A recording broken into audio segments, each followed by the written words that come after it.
morning. So, what we're doing is continuing to read David Hume's essay that politics may be reduced to a science. Which actually, I don't know if the naming conventions back then was just terrible.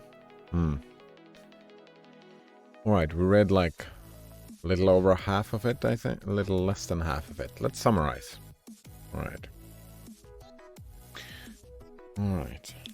Get some dirt off my glasses. Alright, he was talking about differences between different forms of governments and saying that, kind of implying that no, he's very platonic, right? Just asking questions, not really answering them.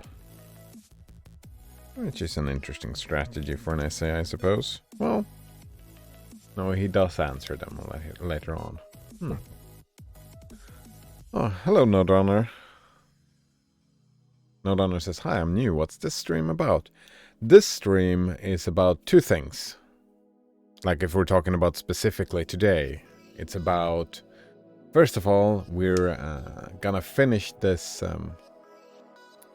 this essay of David Hume, that politics may be reduced to a science. I was just about to start summarizing it. And then after that, we're gonna be playing some RuneScape for the first time ever. Yeah, first time ever playing RuneScape, trying that out.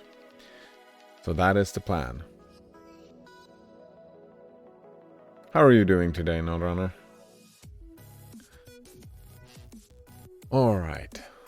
Different forms of governments, but he concedes that, of course, there are different forms of governments and there are differences, different consequences to the things. That's what he says. Nodrunner says, that sounds incredible. What? Wait, don't you believe me? No, I'm being truthful, really. I thought that was funny anyway. Also, I don't know if you're the kind of person who watches the stream or just listens to a stream, but if you would watch it for a little moment now, there's a cat on the stream for some reason. Wanting some attention, eh? Alright. What did Hume continue with? He said, those who maintain the goodness of all government consist in the goodness of the administration. Alright, he's talking about the people. The people who works in government is very important. Which I agree. My take on that was that you have two different types of tasks as a government, right? One task is making the rules, another task is enforcing or implementing the rules, right? So in my argument, it's because we were talking a lot about job descriptions, right? What is your job? One job is implementing and all that stuff. My idea is that the people who implement and enforce, there should be really clear job descriptions as to minimize the person's attitudes and whatnot, right? And very clear job description. Well, the ones making the rules, I'm all for democracy, right? So I want the people to make the rules. I want them to be representative. The rules to be representative of what the people want, so it doesn't really matter a lot. Nodrunner says, that appears to be a cat. Yes, indeed. Indeed, it's a cat. His name is Skywalker. He likes some cuddles sometimes, today being one of them.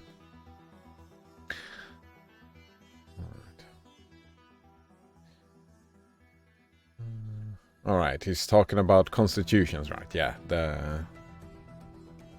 what rules and what jobs the government have, yeah. Well, he then continued talking about the Roman Republic. What was that about again? Was talking about the consequences. Yeah, that I did not buy. It seemed like he was he was very extreme in his sense that the Constitution and like the leading documents and the leading ideas necessarily led to some consequences. And that's kind of the argument that it can be reduced to a science. Like he said that you can a priori see from whatever they had, right? Unbounded power possessed by the collective. He said that it necessarily leads to corruption and this and that, which I did not buy. I did not buy that argument at all, right? I suppose this was written before the renaissance of psychology. I don't know, before psychology became a proper real thing. We could argue that, though, if we study psychology, we could, like, psychology combined with certain ideas, and those types of knowledge could be combined in a way that you might be able to predict what ideas and people governing from those ideas, what the consequences will be. Maybe, but it's super fucking difficult, I would claim. Noteowner says, I have updated my PinePhone firmware today. Oh, nice. And the new SXMO updates are great. SXMO? I haven't heard about that. SXMO? I'm actually a little bit curious. Let me just summarize this, then I want to look up what that SXMO is. Because I'm very excited about getting a PinePhone one day in the future. Hopefully I won't be needing to spend that money for a while yet. And hopefully I can make some of the apps that I need work on the PinePhone. Oh, I even got a link for it. Thank you, Nodrunner. Alright, we were talking about bribes and stuff like that. Alright, and then he compared bottom-up and top-down structures, right? He compared the country, I suppose. It doesn't have to be a country, but in like legislative power. He talked about it as a body for some reason. And that in a bottom-up, they all have to govern together. He was talking about noblemen or whoever, right? They have to govern together. In a top-down, however, they all have their little fiefdoms. And he says the fiefdoms leads to civil wars and stuff like that, which is... It kind of makes sense to me. I will say, again, not necessarily, but historically, yeah, fiefdoms leads to more war. Because it's exclusive rather than inclusive.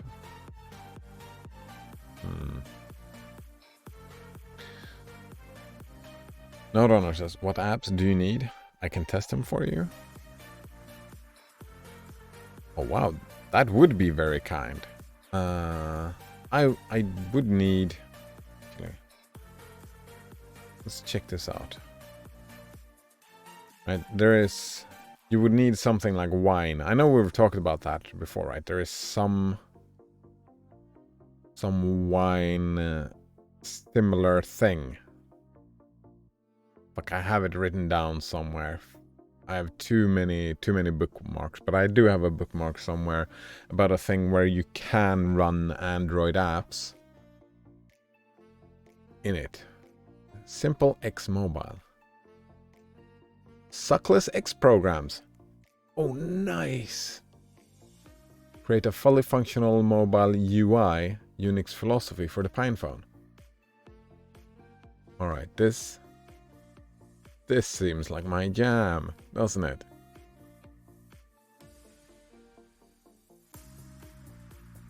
So you run DWM? Oh, hello, Coleman122. Nice to see you again. How are you doing today? So the app that I need is called Bank ID.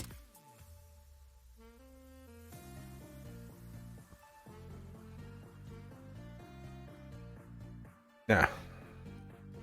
This is the app I need.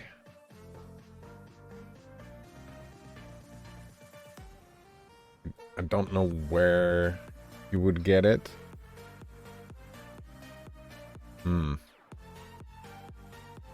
Code shenanigans is common. Oh no. Oh! Why am I aiming the camera at my crotch? Thanks for looking out for that. There was a cat there a while ago. Yeah, there was a cat there a while ago, but he left, so I'm not just showing off my crotch. I promise. There was a cat. Or was it a pussy? Monka terms of service, Kappas is Coleman 122. Oops. Alright. So. This is it. But, I mean, I would be grateful, Node Runner, but I think it's not as easy as just testing it out. I think it's gonna take some doing. It's gonna take some doing, and I wouldn't put that on you, no.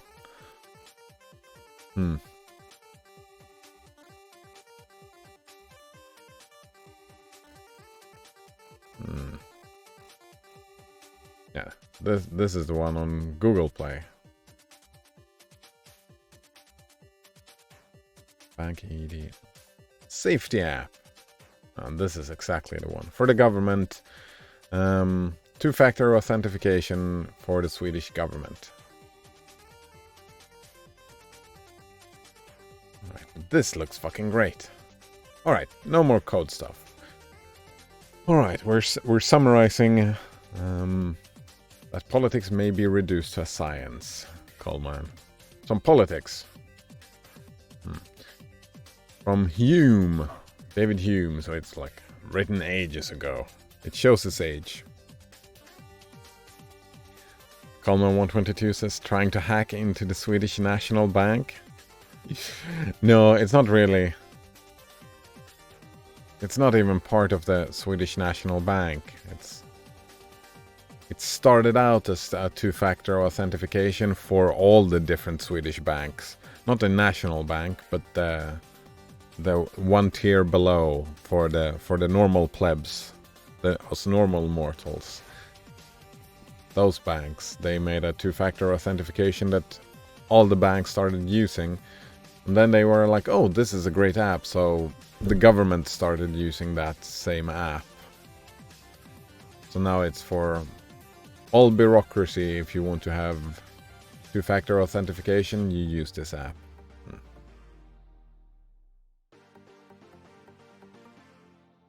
Coleman 122 says, yep, normal plebeians. Nodonner says science can't even be reduced to a science. I think that's an old... Maybe, it depends on where you draw the line of science, right? Well, no, actually I have to concede that, because if you want to reduce science to a science, you end up in epistemology, right? And then it's not science anymore, then it's philosophy. So science can be reduced to philosophy. But it's the same with math, right? His comparison was with math. And in the very bottom, math is philosophy. Actually, I really need to watch that Veritasium video, because Veritasium made a video. I've only seen the title, I have not watched the video yet. But the title is, There's a Hole at the Bottom of Math. But yeah, it's like, it's based on logic, which is based on philosophy. It's all philosophy in the bottom, right? And Hume was a philosopher, so... maybe reduced to a science?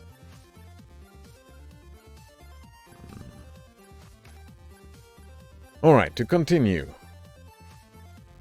Right. He says that it is possible to constitute a free government as that a single person, call him a doge, a prince or a king, shall possess a large share of power and shall proper balance or counterpoise the parts of the legislature.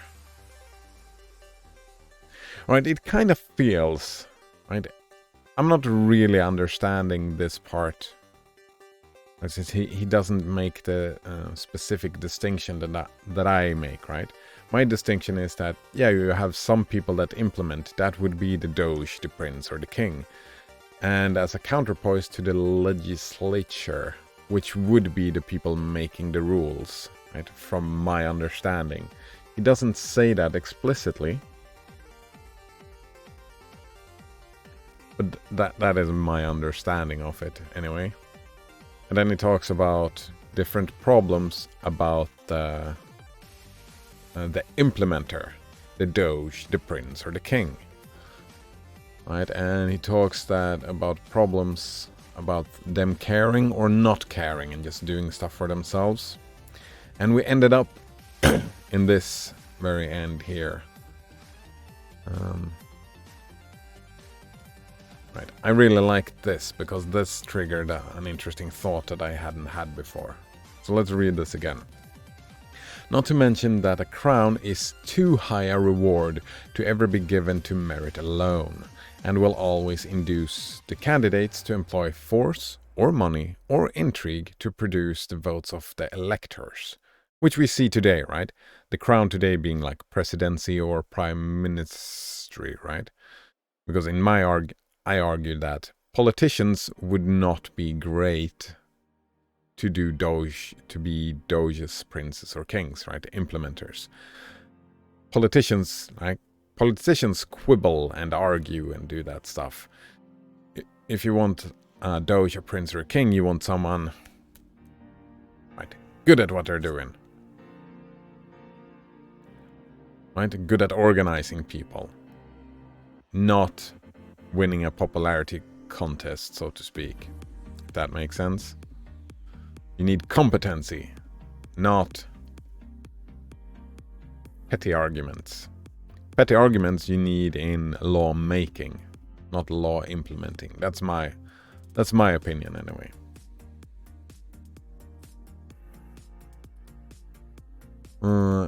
So Hume continued, so that such an election will give no better change for superior merit in the prince than if the state had trusted to birth alone determining the sovereign. Right, he's pointing out that those type of elections doesn't matter, which I kind of disagree. It's a little bit black and white. I would say maybe birth is, right? Elections might increase the competency, right? And you have a job description. If you just given it from birth, that could be like anything that's just random. You can get any old person with any old competency. It's like rolling the dice way more than the actual election, right? But what this triggered in me, like that's just before we cut this off yesterday, was the idea that, all right, choosing a doge, a prince, a king, a president, prime minister, whatever, that is sure, there is value in having an election and whatnot.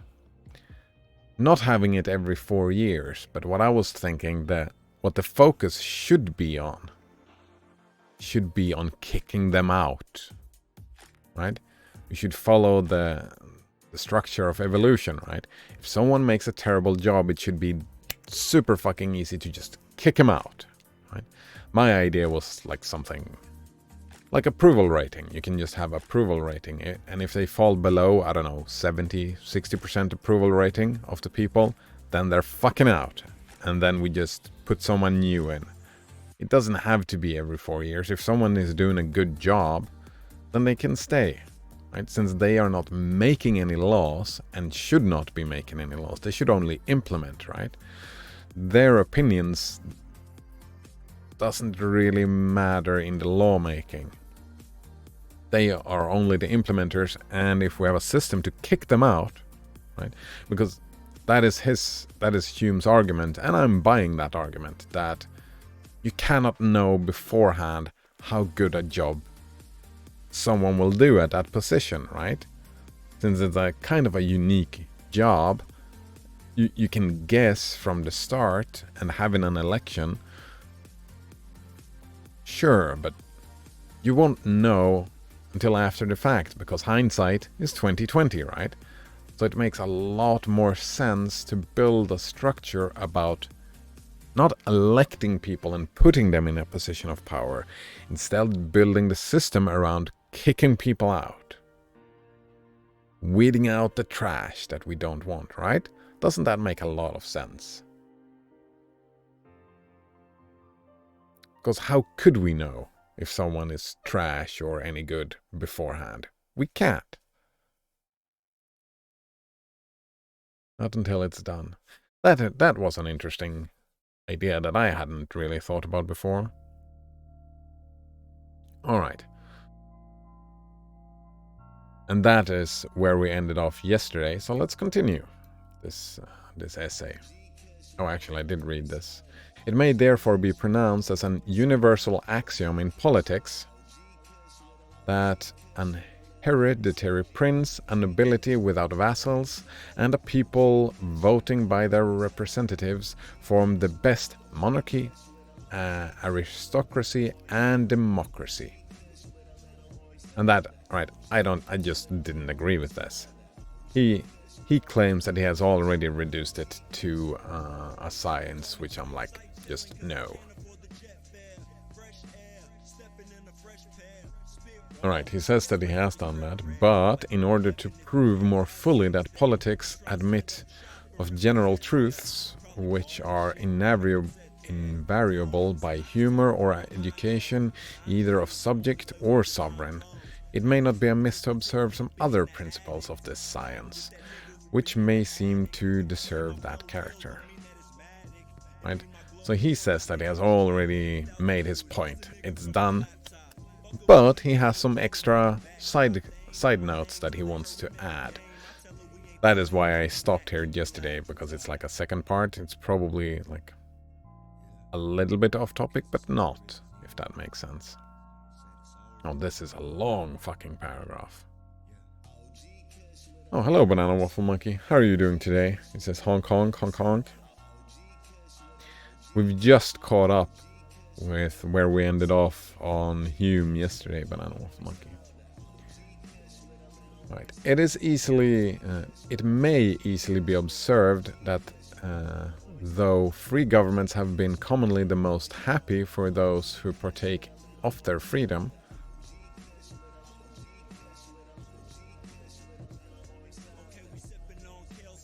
I'm not so sure about that. I mean, he's very Eurocentric, right? He only looks at Europe. We were talking about the Dalai Lama yesterday. I don't know about the Buddhist people, right? The Tibetans. I know they weren't very happy about being invaded by China, but before that, right? I know all the monks were super happy. What about the people? I don't know. And I would say that it may not be easily observed. Right? And that is actually what he started out. I remember him arguing that, right? No, he did not argue that. I argued that. He kind of argued that. It might have been I might have added to, I don't remember. Right? You can have an incompetent despot, right? And the people might be super happy because, well, that would argue freedom. But right, maybe you could have a super competent despot. It's not called a despot then. It's a dictator. You could have a dictator that is doing a really good job and everybody's super happy, right? I can imagine that. So, Alright, he says, yet they are the most ruinous and oppressive to their provinces. And this observation may, I believe, be fixed as a maxim of the kind we are here speaking of.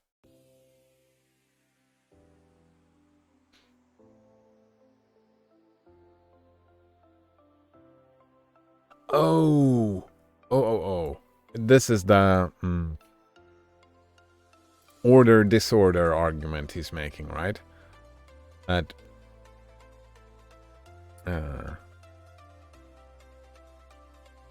freedom and chaos and nihilism leads to disorder. People are more happy because of their agency, but they also do a lot of dumb shit, which makes people feel unsafe. And when people feel unsafe, they crave order, and then they, right?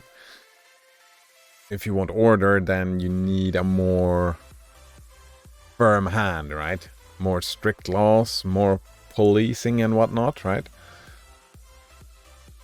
And one could argue with, like, a lot of modern governments, I don't know, my country anyways, it's like a pendulum, goes back and forth, back and forth, back and forth between these things, right?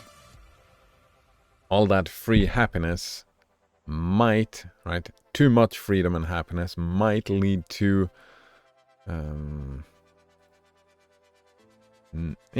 chaos and nihilism, and people just doing whatever, following their narcissistic route, since nobody tells them this is what you, right? You don't have a firm hand to raise you, if that makes sense.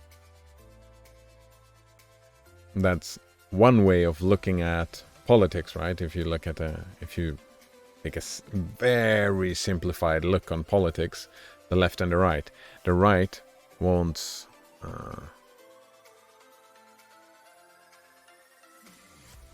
actually, no, that doesn't work at all.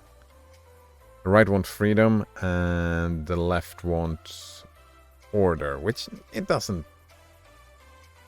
No, that doesn't. Some people on the right want order and others want free. Like, they're not intertwined. What I'm thinking of is like fundamentalism, right? Fundamentalism wants everything to stay the same and not change, while progressive wants stuff to change. But progressive, like, all that change is chaotic. So maybe it can be fixed as a maxim. Which also, again, makes sense for the argument of kicking people out, because you want like a balancing act. You want to have this pendulum. You don't want a static government, because static government stagnates. Maybe. When a monarch extends his dominions by conquest, he soon learns to consider his old and his new subjects as on the same footing, because in reality all his subjects are to him the same, except for the few friends and favorites with whom he is personally acquainted. Yeah. He does not therefore make any distinction between them in his general laws, and at the same time is careful to prevent all particular acts of oppression on the one as well as the other.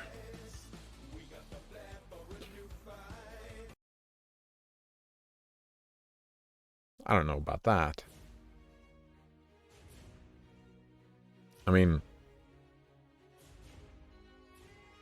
that is what we want from a government, right? If we're talking about the monarch, yeah, the prime minister, the president, and that side of the government, right? That is what we want. We don't want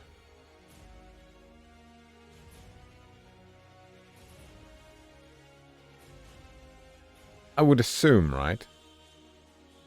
We would want the government to treat everybody equal. Right? Not depending on, like... It doesn't happen, right? Of course it doesn't happen, right? Hume is saying that is what actually happens, but it isn't. And it has always been that the upper class is treated better. It's... capitalists. Just breathe. You don't have to know or befriend a nobleman to treat them better. And historically that has been the case, right?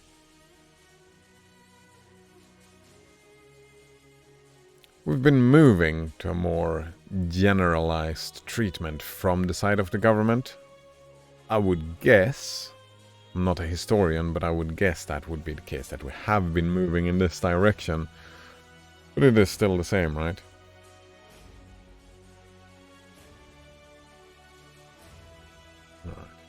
He continues, but a free state necessarily makes a great distinction, and must always do so till men learn to love their neighbors as themselves. Well, that will never happen. Great distinction? Wait. The conquerors in such a government are all legislators, and will be sure to contrive matters by restriction on trade and by taxes, so as to draw some private as well as public advantage of their conquests. Provincial governors have also a better chance in a republic to escape with their plunder by means of bribery or intrigue. Exactly, bribery. And their fellow citizens, who found their own state to be enriched by the spoils of the subject provinces, will be more inclined to tolerate such abuses. Now, that makes sense. Not to mention that it is a necessary precaution in a free state to change the governors frequently, which oblige these temporary tyrants to be more expeditious and rapacious. I mean, replace them. Yeah, I'm all for that, right? When they start making a bad job, right, which they will, we kick them out. Right. That they may accumulate sufficient wealth before they give a place to their successors. But that, right, that's old thinking. Modern thinking is that you should not gain any specific monetary value, right? You should not be able to abuse your position of power to gain. You should have a salary, right? You should get paid, sure, but you should not get too paid, so to speak. Andbox. Yes, that's the one. We've been talking about that before. Yes, thanks, Nodrunner. That's the one. Andbox runs Android apps on Linux using a trimmed down version of an Android container. Exactly. That was the plan. I'm thinking that this thing can run this thing. I'm hoping anyway. So that is my plan for getting the Pine phone. Yeah. If I can get that working on the Pine phone, then that makes me super happy. Linux phone. Suckless Linux phone. Actually, this I need to put that at fun, I suppose. I've got way too many bookmarks. And box. That's, I mean, functionally, it's like wine, but for Android. It's not, but in my mind, they are like, that is what I need.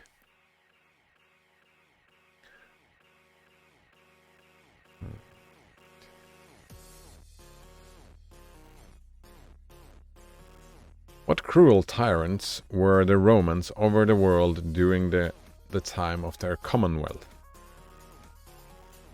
And yes and no.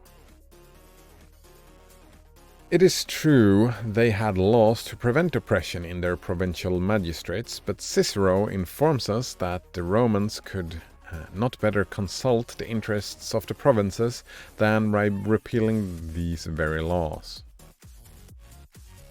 For in that case, says he, our magistrates having entire impunity, would plunder no more than would satisfy their own rapaciousness. Rapaciousness. I don't know. Cicero.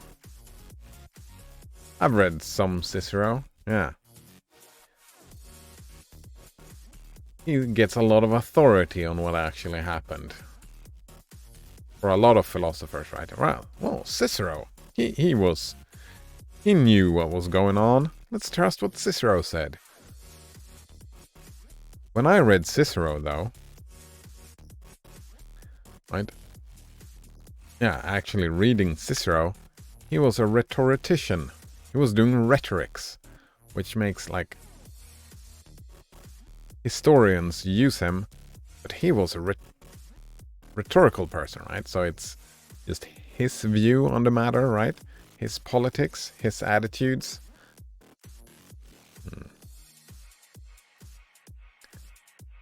Brings me back to that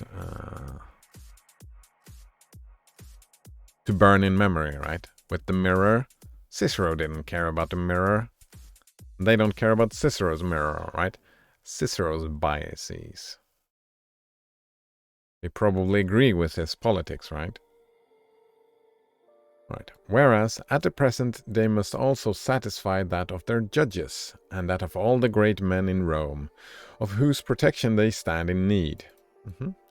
Who can read of the cruelties and oppressions of the Verres without horror and astonishment?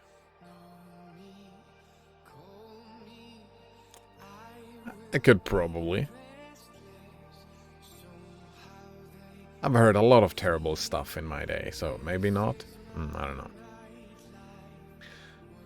And who is not touched with indignation to hear that after Cicero had exhausted on that abandoned criminal all the thunders of his eloquence, and had prevailed so far as to get him condemned to the utmost extent of the laws, yet that cruel tyrant lived peaceably to an old age, in opulence and ease, and 30 years afterwards was put into the proscription by Mark Antony, all on account of his exorbitant wealth, where he fell with Cicero himself and all the most virtuous men of Rome.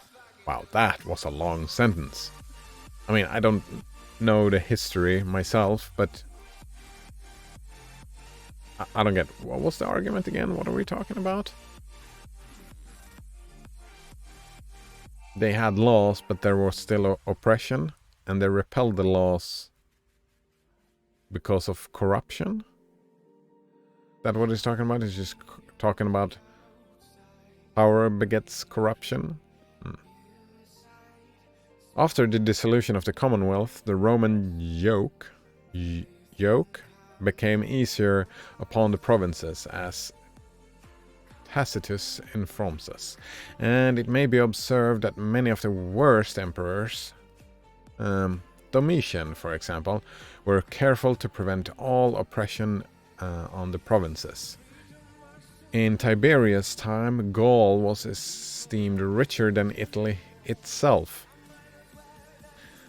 Nor do I find during the whole time of the Roman monarchy that the empire became less rich or populous in any of its provinces, though indeed its valor and military discipline were always upon the decline. Yeah, right? When you're that big, and you own all the world, or such a big military, it's probably difficult to maintain. The oppression and tyranny of the Carthaginians over their subject state in Africa went so far, as we learned from the Polybius, that not content with exacting the half of all the produce from the land, which of itself was a very high rent. That is the tax we have in Sweden. We have 50% tax. Income tax.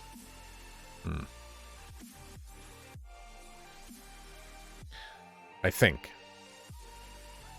Between 40 and 50. But we have a lot of other taxes that... They also loaded them with many other taxes. If we pass from ancient to modern times, we shall still find the observation to hold. I mean, tax in itself is not oppression. It depends what you do with all that money, right?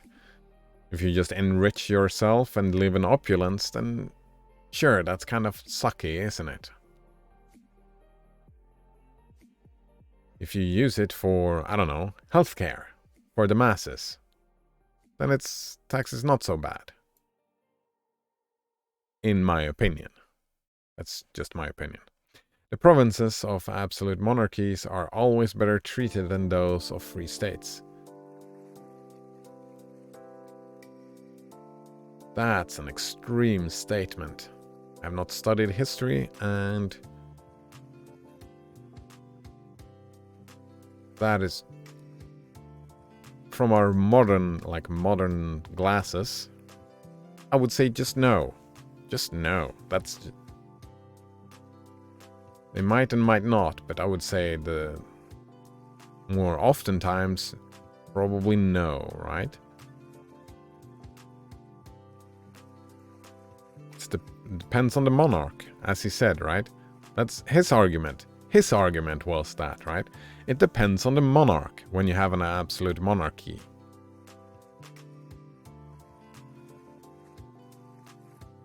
So, no. Compare it to the pays conquis of France with Ireland, and you will be convinced of this truth. Nope, I won't, right? That's anecdotal. You just cherry-picked two examples. Though this latter kingdom being a good measure people from England possesses so many rights and privileges as should naturally make it challenge better treatment than that of a conquered province. Corsica is also an obvious instance of the same purpose. Now, not buying this very long thing. I'm not buying it one bit. Alright, whatever do you have to say? What else do you mean? There is an observation of Machiavelli? Is that what we're talking about? I haven't read Machiavelli. Right.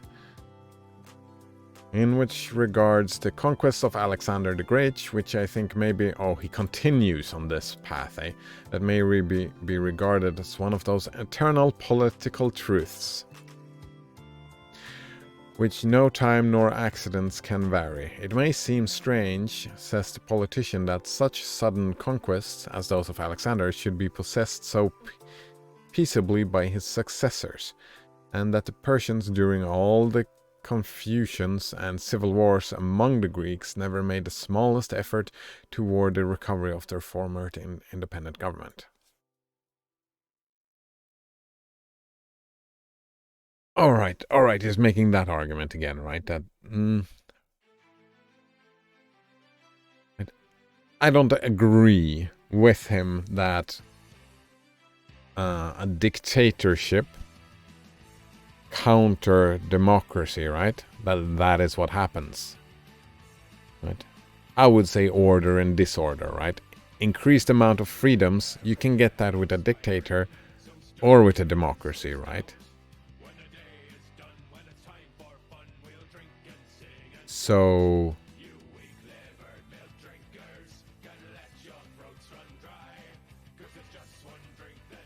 I would, however, agree if we make that interpretation like we did before, that sure, increased amount of freedoms leads to people doing a lot of stuff that might not be beneficial for all. Isn't that the whole point of government? No?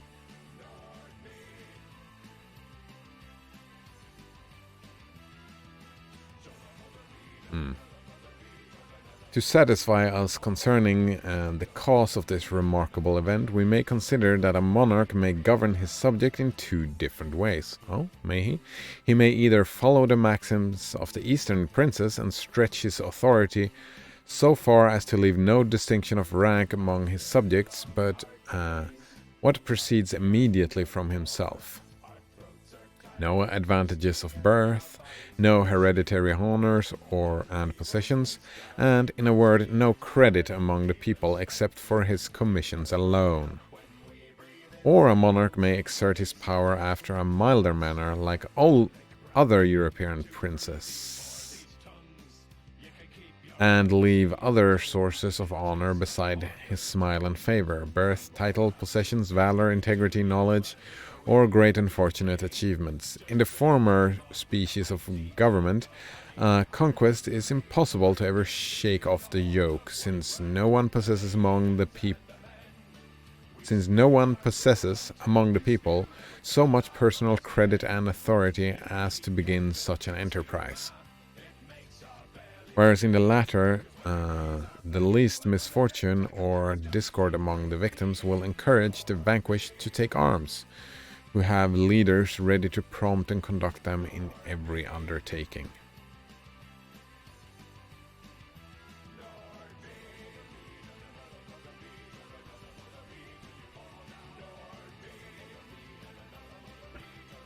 There's a very interesting that, like a few paragraphs ago, he was arguing that we should always aim for a bottom-down structure of government, but here it's like, no, we have to have it top-down.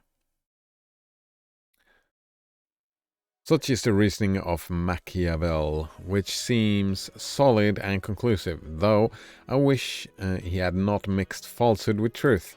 Here we go. In asserting that monarchies governed according to Eastern policy, though more easily kept when once subdued, yet are the most difficult to subdue. Since they cannot contain any powerful subject whose discontent and faction may facilitate the enterprises of an enemy. For besides that, such a tyrannical government enervates the courage of men and renders them indifferent towards the fortunes of their sovereigns. Besides this, I say, we find by experience that even the temporary and delegated authority of the generals and magistrates, being always in such governments as absolute, which within its sphere, as that of the prince himself. Oh man, I'm not even paying attention to what I'm saying here. He's writing very long sentences. Very long sentences. Alright. The prince himself is able, with barbarians accustomed to a blind submission, to produce the most dangerous and fatal revolutions. So in every respect a gentle government is preferable and gives the greatest security to the sovereign as well as the subject. Yeah. Alright, so he is a progressive, right? He wants more freedoms, that is what he's saying. Which he's doing it in a fair manner, I think, right? He's thinking they're too strict, so they shouldn't be as strict. Which is fine, right? I can get behind that. If they're not strict enough, they should get stricter. Like, it's a balancing act. And I would agree to the balancing act. Which is kind of what I take from what Hume is saying as well. Legislators therefore ought not to trust the future government of a state entirely to chance, but ought to provide a system of laws to regulate and the administration of public affairs to the latest posterity. Yes. Constitutions, rules, laws. Kick them out when they don't do a good job anymore. I like that. Effects will always correspond to causes. Sure. And wise regulation in any commonwealth are the most valuable legacy that can be left to future ages. Yes, I agree with that. In the smallest court or office, the stated forms of and methods by which business must actually... Yeah, I really get behind this. Wise regulation in any commonwealth are the most valuable legacy that can be left to future ages. I think that is politically, that sentiment is not in the public consciousness, right? That is not, like, not in Sweden anyway, right? We vote once every 4 years, and we only care about the next 4 years. We don't try to improve for our children.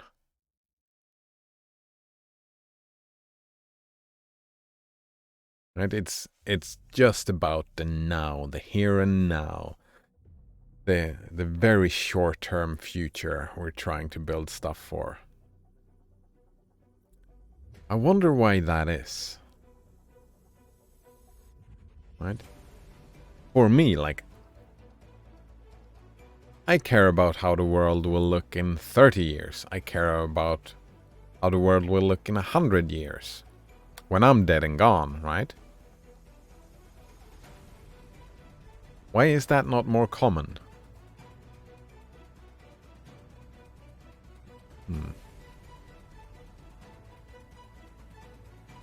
No Donor says you should install Anbox on your PC, and if it works there, it should work in the PinePhone as well. Wait, does Anbox... I was just assuming that it did not work on the PC. I should do that.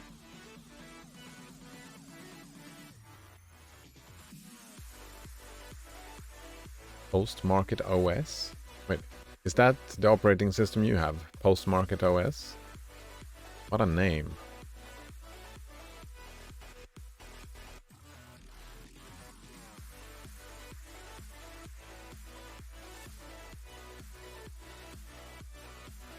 I'll look into that, yeah. Installing Anbox and trying it out. No says, however, if you're expecting the PinePhone to be a daily driver, I'm not sure you'll be satisfied with it. The battery life is not acceptable. When we're talking battery life, right? If I wake up in the morning and just have the phone laying around, I'm just carrying it with me, like, not using it, right? I'm not making any calls. I might open it to look at the clock like 10 times in a day. Maybe get 2-3 text messages and respond to them. And a couple of alarms, let's say. And that's it. Will it last until nightfall?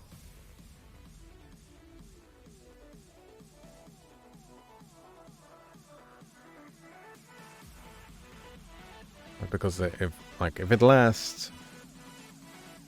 Actually, I'm not... Yeah. How many hours do I need it to last? Like 10 hours on low power. That's probably what I need, yeah. 10 hours on low power.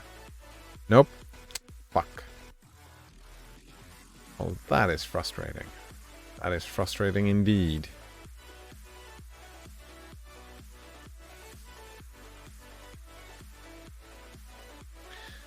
I suppose there are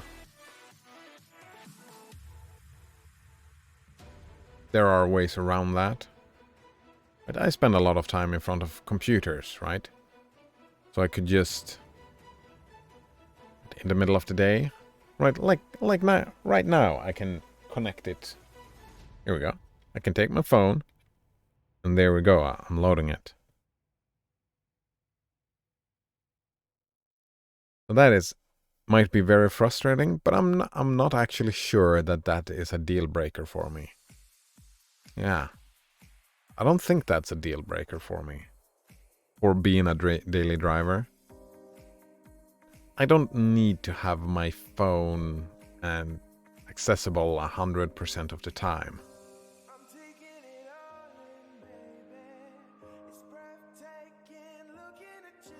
I think you can probably charge the phone in many different places. I think I could live with it, hopefully.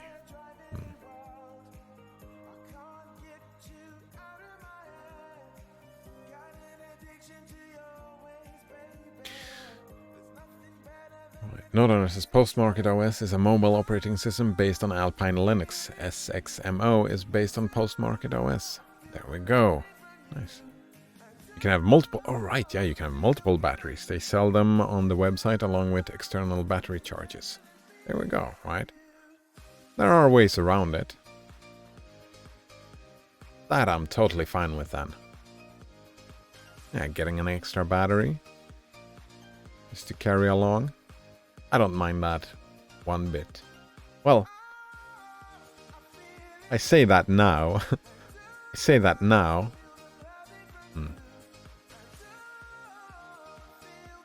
Maybe in the future. How come the batteries are... Is it the actual batteries or is it the machine that drains the batteries? Is it the phone that drains the batteries or is it terrible batteries?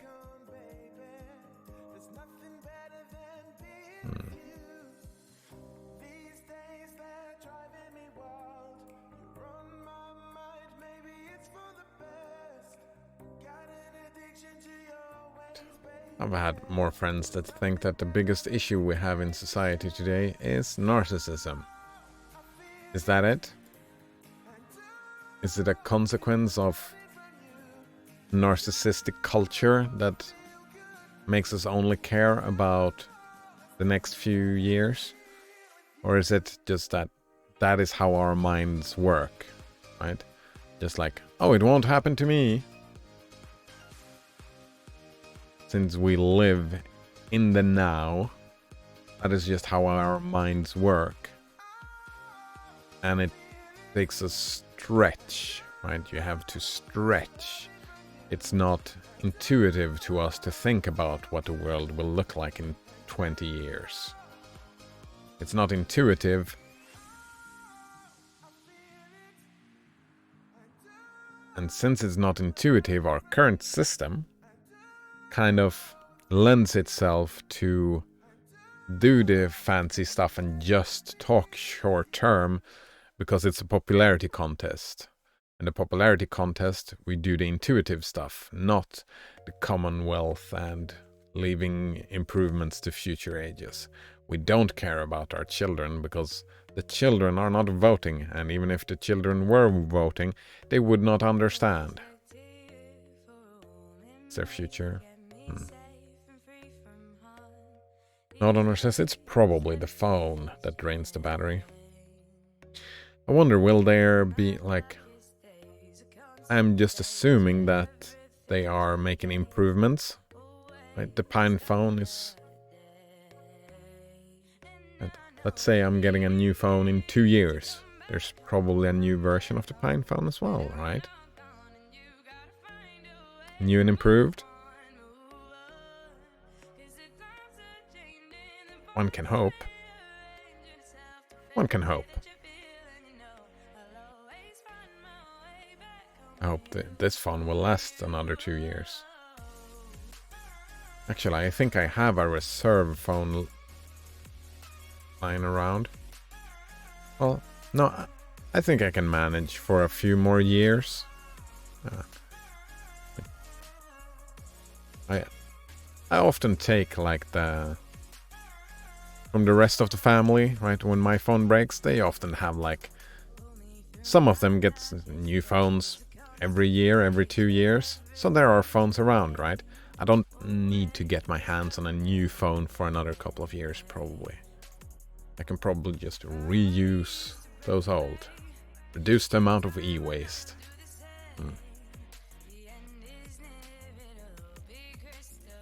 Nodonor says, yeah, they already made an improvement since I bought mine. Nice. The current Pine phone has a dock and extra RAM, I think. A dock? Like a thing you put it in to charge it? Wait. Or do you... I don't know what a dock is in this. That is a very... That word has been used for many things. We were talking about that yesterday. We were talking about harbors and ports and quays and docks.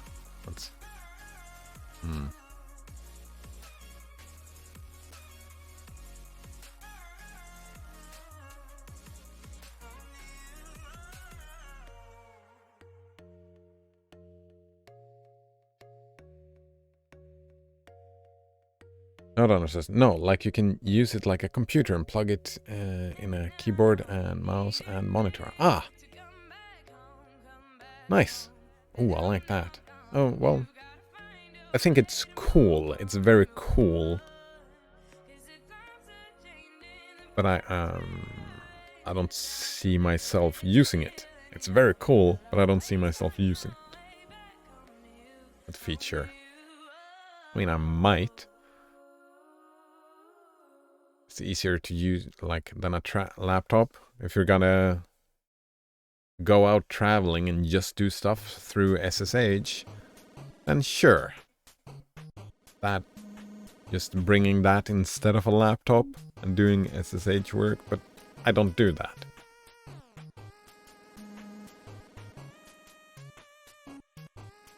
Someday in the future, perhaps. It is very cool, though. It feels like one of those things that should just... It feels like the future, right? That's the future laptop that we go... Yeah, I could see that, right? That's the future version of the laptop, where you just have the phone and then you just get the peripherals wherever you are. You get access to the peripherals wherever you are. And then... Right, so we diverge even more with the laptop and the desktop computer. Yeah.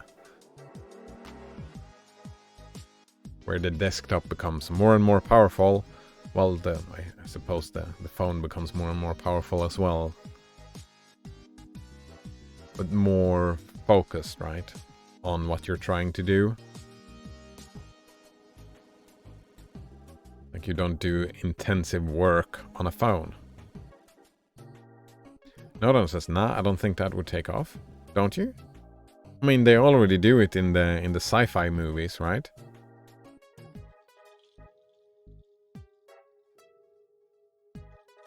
Yeah, they already do it in the sci-fi movies. Sure it would. Sure it would. Not like a complete replacement. Well, maybe. Maybe in 20 years. 40 years? Well, I could see uses for all three, I suppose.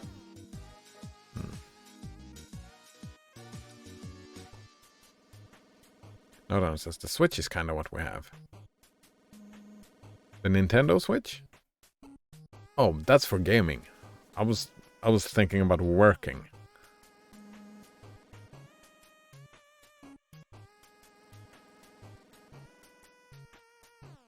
Oh, yeah. But for gaming... I mean, if they fix the latency issues and whatnot, I could see streaming gaming being... For now, it sucks, right? I tried it for a while and it just sucks. It's terrible. But if we get internet up and running into those speeds where it just works, where you don't notice any difference if you're streaming a game or playing a game on your actual machine, then... I mean, we see already that the phone is taking over when they for... put oxygen masks on planes, so you can breathe. Oxygen gets you high. For the majority of people, right, the phone... Like my parents, they don't have personal computers anymore. They do have a laptop, they never use it. They only use the phone for all their computational needs. Unless it's for work. The Switch is kind of what we have, yeah, but it's the same kind of idea.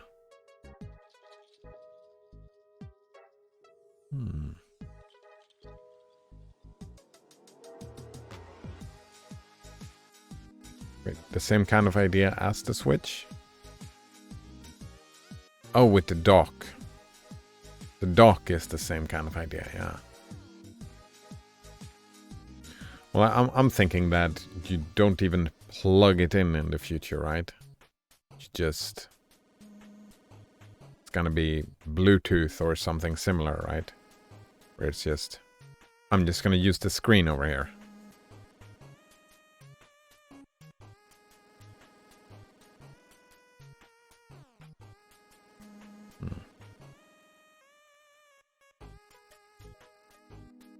Interesting. Looking forward to see where everything goes in the future. It's an exciting time to be alive. They already have wireless displays? Yeah, right. They already have them. It's just they're not the main thing yet, eh? All right. Notarner says that Linus Tech Tips did a video about wireless display recently. Nice.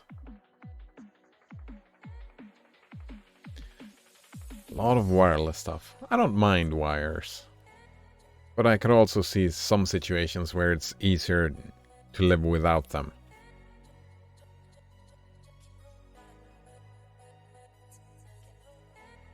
I mean, doesn't wireless always become a latency issue if you care about latency? I think. Right. In the smallest court or office, the stated forms and methods by which business must be conducted are found to be a considerable check on the natural depravity of mankind. Why should... Wait, what do you mean? Natural depravity? I don't know what that means. Why should not the case be the same in public affairs? Can we ascribe the stability and wisdom of the Venetian government through so many ages to anything but the form of government?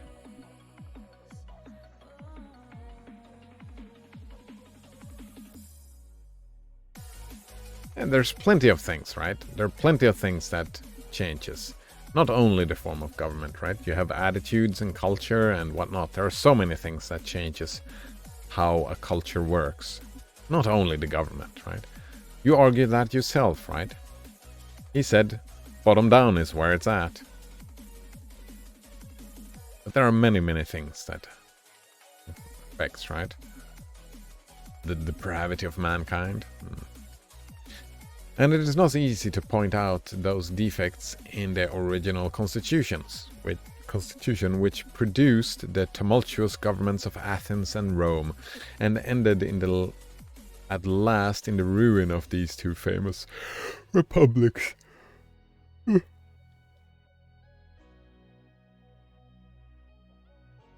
It's not that black and white, but I mean, he has a point, right?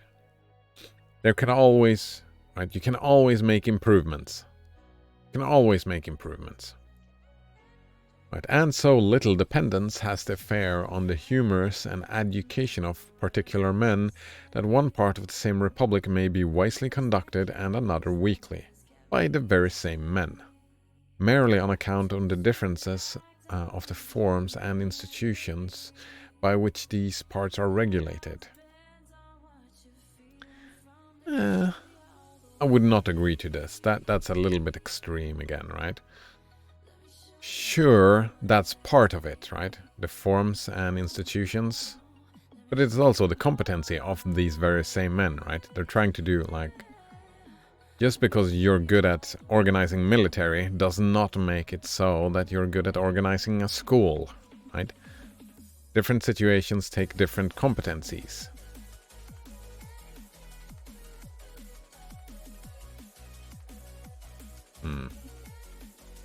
Historians inform us that it was actually the case with Genoa. For a while, the state was always full of sedition and tumult and disorder. The Bank of St. George, which had become a considerable part of the people, was conducted for several ages with utmost integrity and wisdom.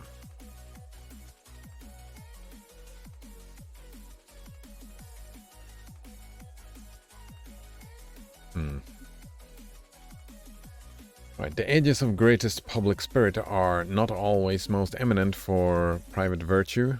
Good laws may beget order and moderation in the government, where the manners and customs have instilled little humanity or justice into the tempers of men.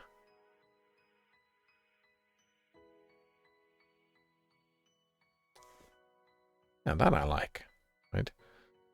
Having the laws beget order inside the government. Yeah.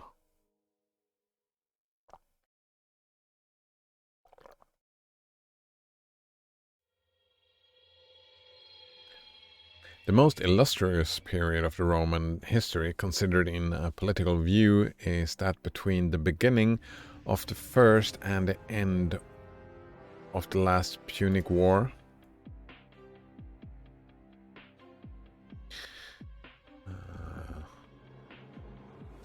The due balance between the nobility and people being fixed by the contests of the tribunes and not being yet lost by the extent of conquests.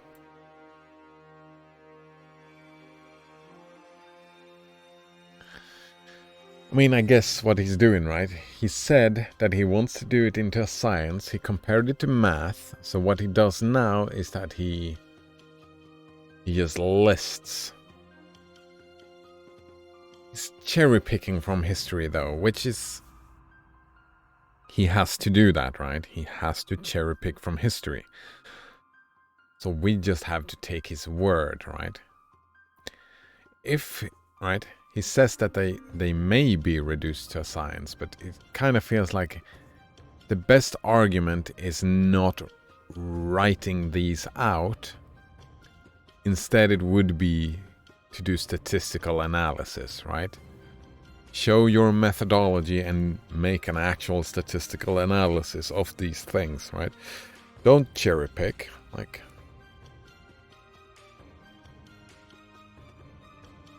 Differentiate between different governments, right? Do that, and still we have to trust your word for it, but use a methodology, read certain books, history books, whatever, and give them points, right? Good, bad, good, bad, good, bad, stuff like that, and then make a statistical analysis instead of this, like, it's kind of where he's going with this, but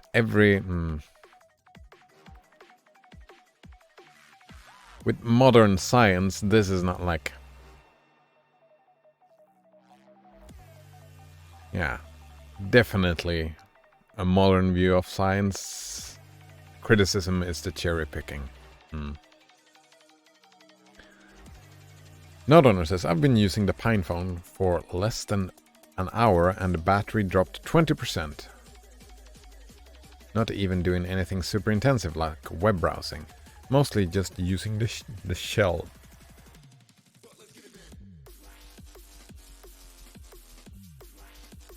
So say, using a browser, maybe it should have dropped 30%.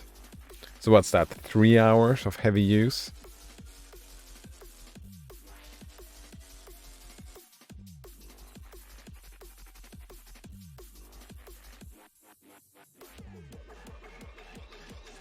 Which would be fine by me, right? The problem I would have, right? I don't spend a lot of time on my phone. I barely spend any time on my phone. Like, of course I would do that. I would spend more time when I get the Pine phone.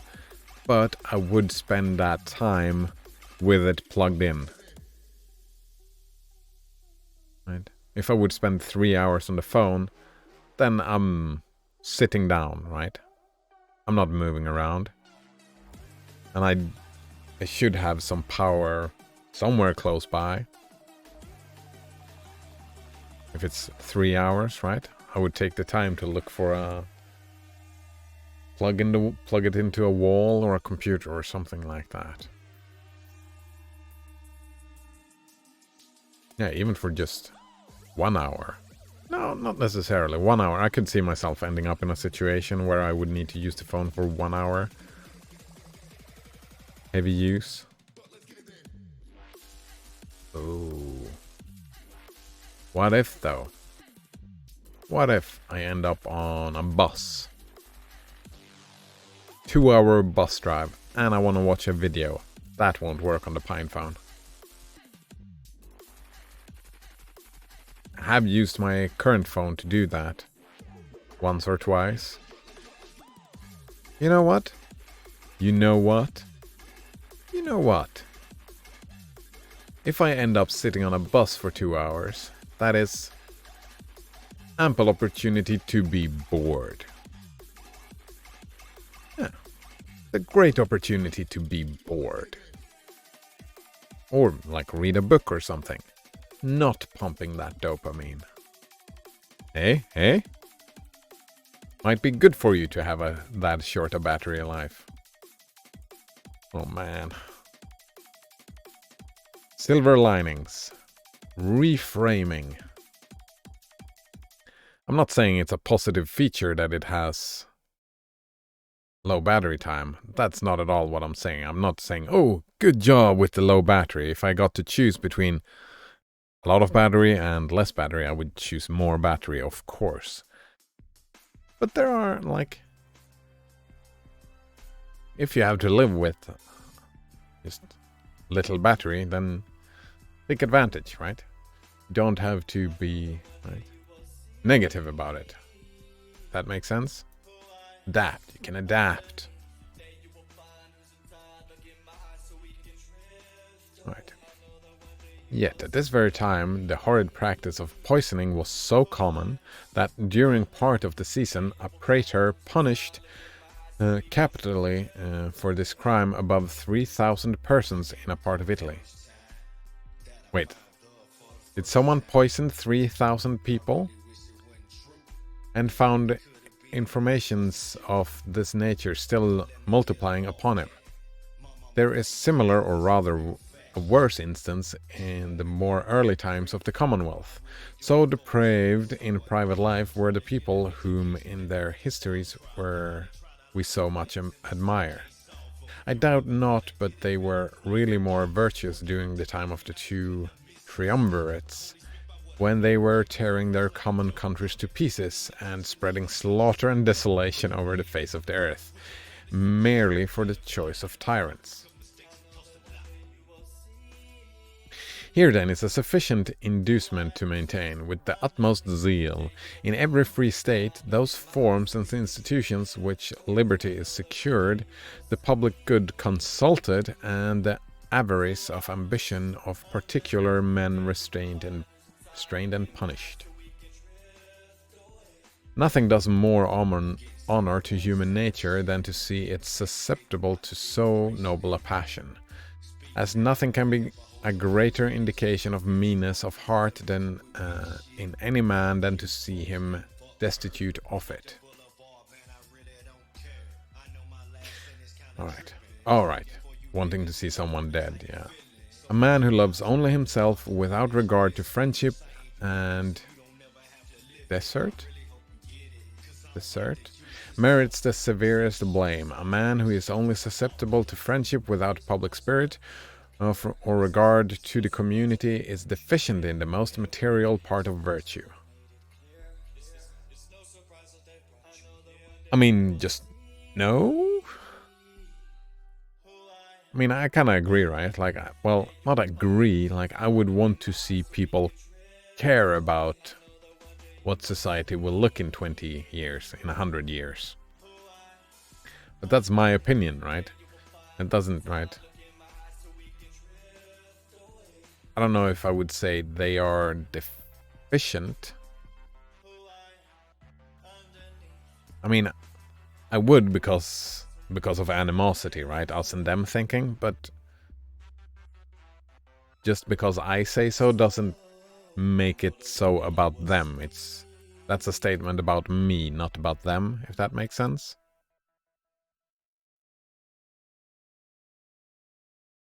I mean, only time will tell. A man who loves himself only, that might be better for the species. Right? Who knows? I would assume not, right? Because cooperation has gotten us very far. Actually, I probably could, but it's not a virtue thing. Like virtue, it's not. Not says it went down 4% during that single response. Oh wow. 4%. That's a lot of battery just getting lost.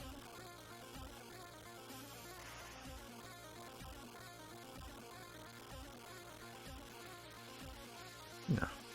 But I have convinced myself that I can learn to live with it. And you know, it's always nice to have something to complain about. Yeah. It's always nice to have something to complain about. Oh no, my fucking phone is dead again. Damn it.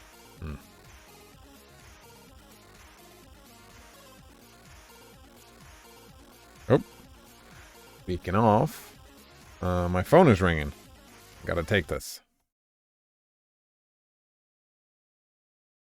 Ja då, Mattias. Ja, hej. Mitt namn är Ingela Jeppsson, ringer socialtjänsten i Älmhult. Ja, hej. Idag med Elin klockan 1. Ja, det stämmer. Han är tyvärr sjuk, så jag behöver avboka ditt besök. Okej. Han hör av sig till dig igen när han är åter i tjänst och får boka en ny tid till dig. Ja, okej. Tack så mycket för informationen. Tack själv. Hej då. Ja, hej hej.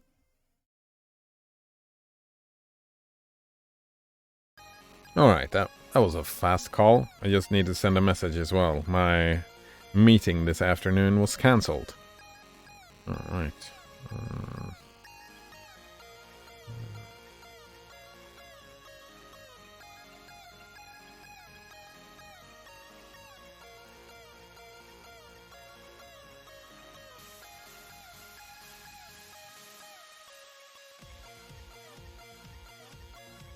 There we go. And send. But cancel. Damn it, I should have marked. Where was I?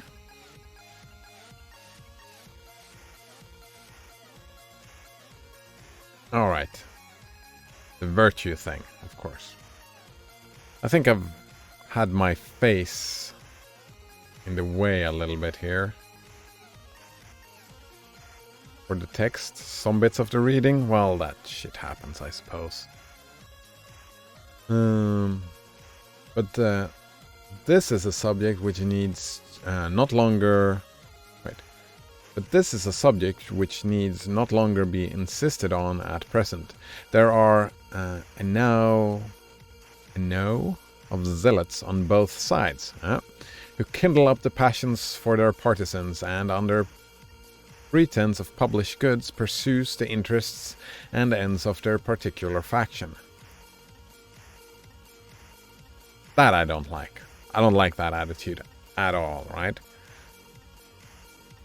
That's actually what I don't like about that JCS psychology, right? The interviews, his commentary is always, right? He's always saying that they are pretending. Like, they're pretending, they're acting like this just to elicit sympathy.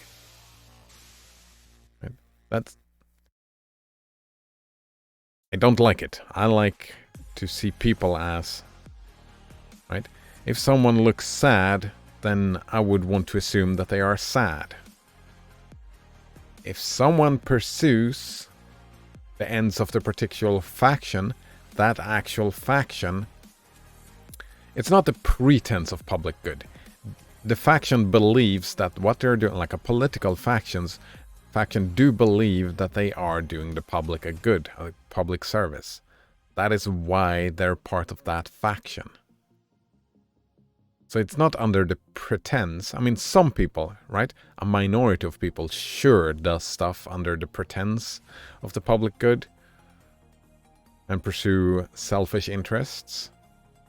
But if you pursue the ends of a particular faction, that faction is not, oftentimes not a selfish faction, right? Because most people that are part of a faction does not, right? They do believe what they're doing is for the public good.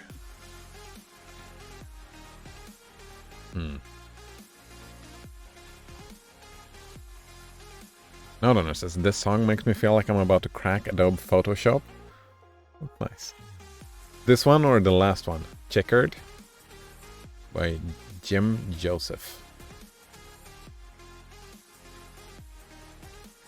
It's weird. They say like they have 10,000 hours of music, but I start recognizing albums, right? This album I've seen before. I recognize this. Jim Joseph, 99 Lives. 99 Luftballons.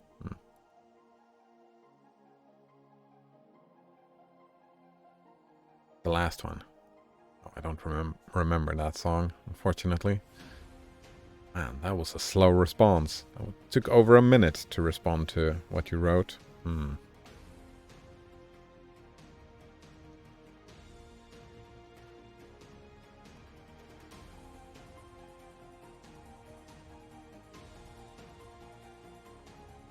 Photoshopping.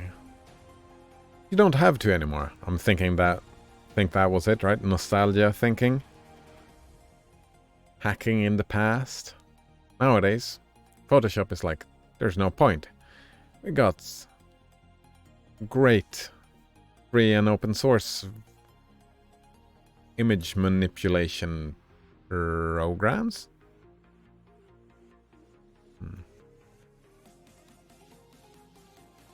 No, es ist 99 Luftballon. Yes. Exactly, that is what I was thinking indeed. 99 air balloons. There we go. Air balloons. Luftballons.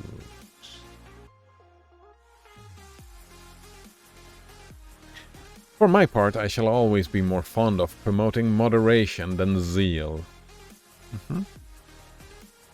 Though perhaps, I mean, a little bit of zeal doesn't hurt, like some zealous people. It's fine. But yeah, I would promote moderation as well. Though perhaps the surest way of producing moderation in every party is to increase our zeal for the public.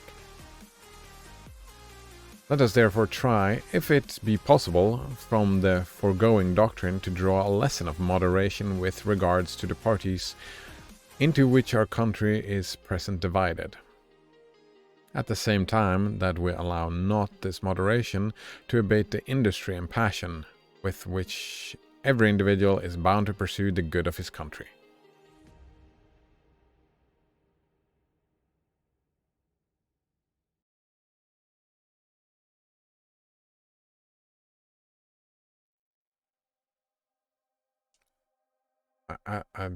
I'm not sure I did really understand this. Draw a lesson of moderation with regards in parties which our country is divided. At the same time, alright, this last bit I didn't understand. That we allow not this moderation to abate the industry and passion with which every individual is bound to pursue the good of his country. Are they? Is every individual bound to pursue the good of his country? I don't think so. Well, it depends on how you define the good of the country, I suppose. Sure, I would get behind that. That's kind of what I said in the last paragraph, right? That even if you do something with zeal, you think you're doing good, right? You do the things that you want to see happen in the country, right? Another says, I don't know how numbers work in Swedish, but in German you can just keep adding numbers together and the world's longest compound word.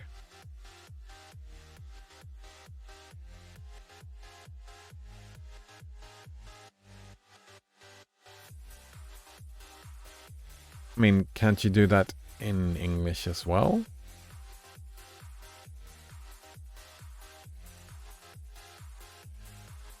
Right?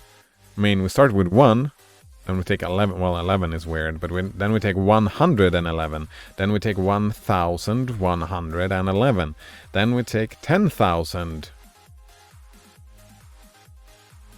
Alright. Well, we take 111,000. Then we take 1,000,011. Right? Can't you just add it like that? I mean, from my German, the only thing I remember is that it's flipped around, right? That you start, right? When you say it out loud, you don't start with the biggest number, right? You don't say 99, you say 9 and 90.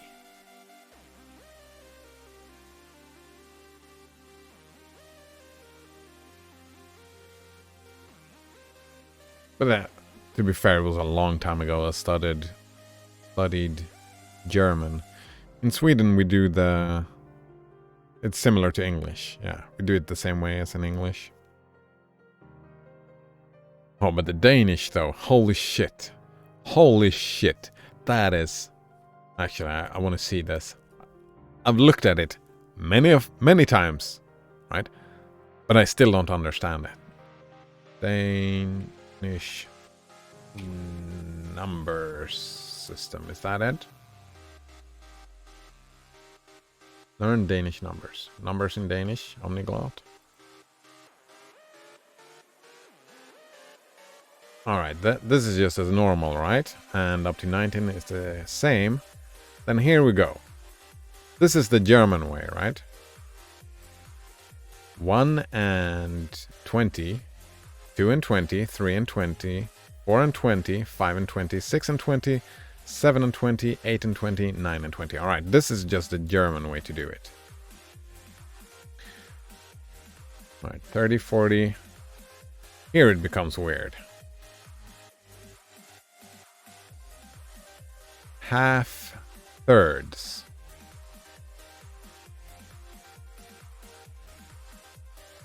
Cardinal, ordinal, wait.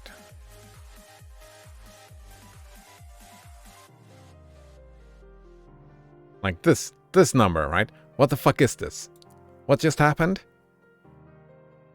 I mean, 30, 40, that all makes sense, but then this is not 50. This is half third. Yeah. Half third and then times 20. So half thirds in the 20s. Which is just, what? What is this? I have no idea what's happening. And this is, press 3 times 20. Yeah, they're starting to talk in multiples of 20 for some reason.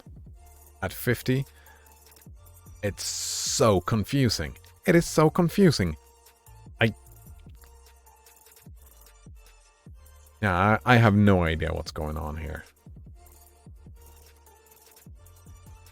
Node owner says, in English it would be 123,456,789. In German it would be 123 Millionen 400. I mean, it's this. Oh, I get it. I get what you meant now. Alright, you put it all together into one word, while in English you separate the words. Right. I'm actually not sure how we do in Swedish. I think you can do both. And it wouldn't surprise me in German if you could do both as well, because that word looks gross. Right, I can't read that word. Nobody can read that word that you just wrote, Node Runner. So I would just... Don't you think they would separate it too? Maybe not, though. Coleman says, what? The lack of spaces worries me, Monkas, right? Just seemed as if someone just head slammed at the desk. Ah. And exactly, the lack of spaces. That is unreadable. Even to a German, I would say. No, actually, now that I think about it, I'm pretty sure... Maybe it's not to a German if they're used to it. But I'm pretty sure now that I think about it, we do the separating thing in Swedish.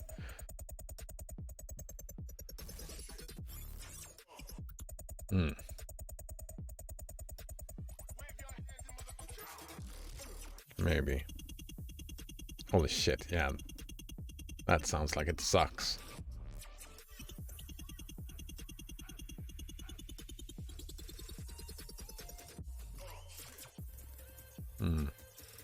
Looks like when you look at Danish number system, like, get 3 YouTube videos.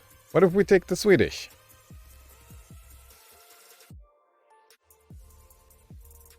Oh, actually, yeah, Omniglot, this is great. Yeah. Here we start having spaces.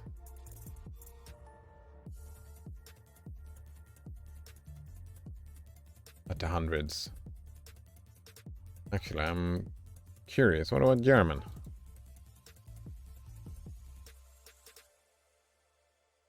There we go.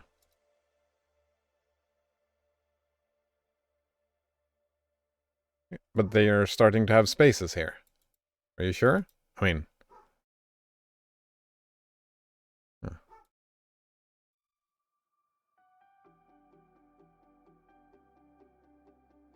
They start having spaces further down, like at 1,000,000. We started having spaces at 200, right? They started having spaces at 1,000,000. Like, I don't know how omniglot, like, how good a source this is, but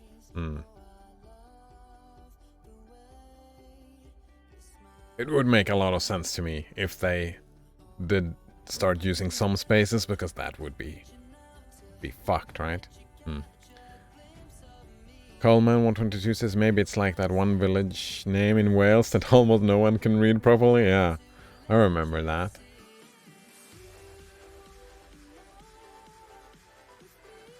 Note says this is the number 123,456,789, if you were wondering. I'll take your word for it.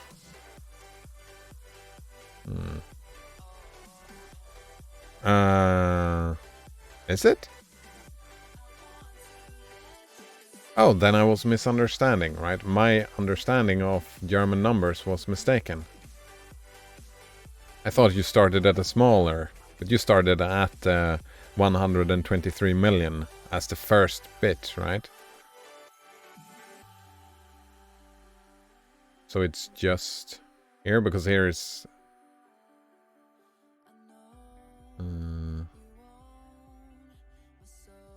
so it's just these. It's just 10 stuff, right? That you start with the... As soon as you go over 100, you start doing it the normal way, right? So you go back and forth. That's even worse, right? It's not consistent, right? If you would say 123, you would say 100, 3, and 20, which is just jumping around.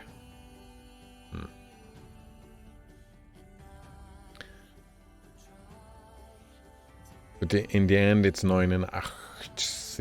Yes, exactly. It's 89 in the end. Well, 8 and 90. No, 9 and 80. There we go, yeah. So it's just... What do you mean, armed? Armed with what? Bad breath, colourful language, feather duster? What do you think the... It's just from 20 to 99. The system works like that. Just all those numbers work like that. Nothing else.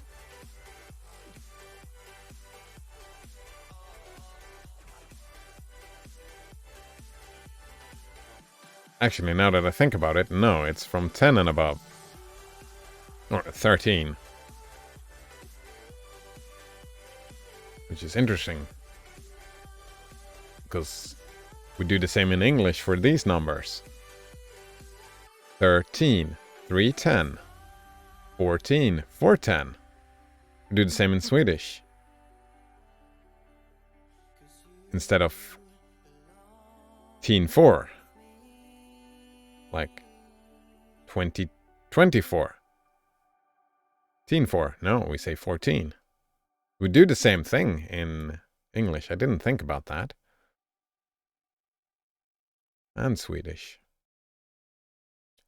Numbers are weird. Numbers are weird.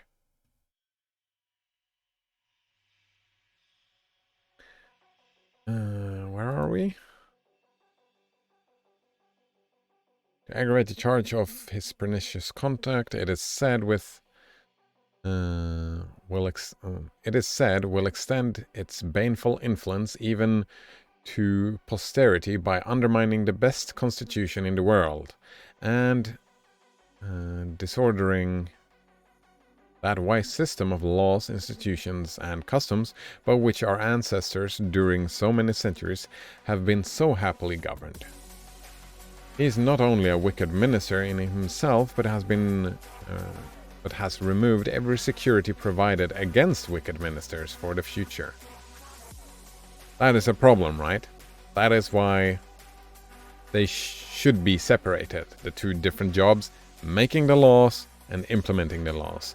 The implementer should have a clear job description, right? Not to change any laws.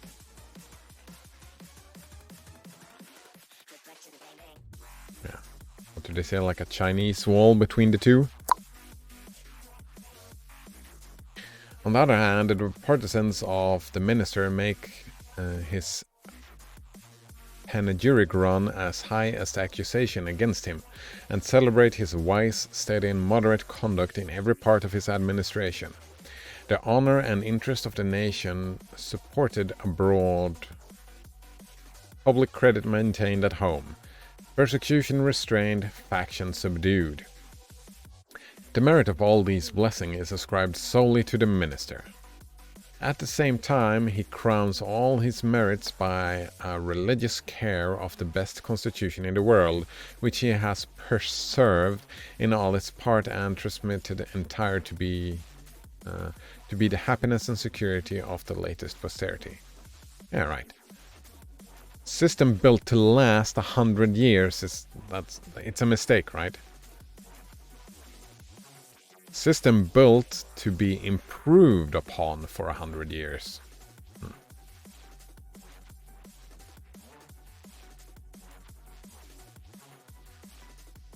Note on it says, so 15 should be 10-5. Oh, that sounds like 25. I would say teen 5. Since we now say 15, we might as well say teen 5. I mean, that's never gonna change, but it's the same thing I criticized the Germans for, right?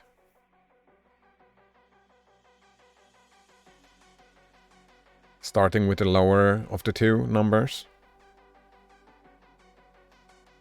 15, 15, teen 5.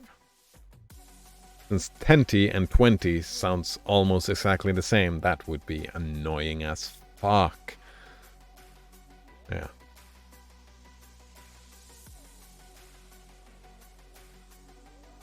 We could change 20 to 2t. 2t. Yeah, we could change that. So 10t and 2t. I suppose that would work. And maybe instead of 11, we would have 10t1, 10t2. Just to be consistent, right?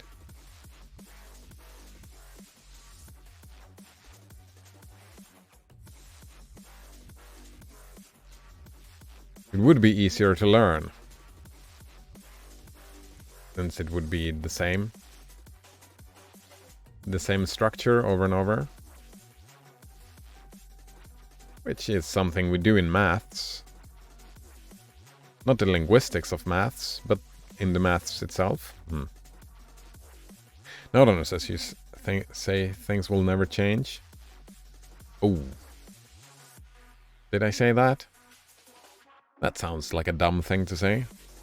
Note Honors continues, but look at all these languages that independently created their own words for numbers. That's not what happened. We've got 5, 5, 5. That's the 3 languages I know to say 5 in. And they all pretty much sounds the same.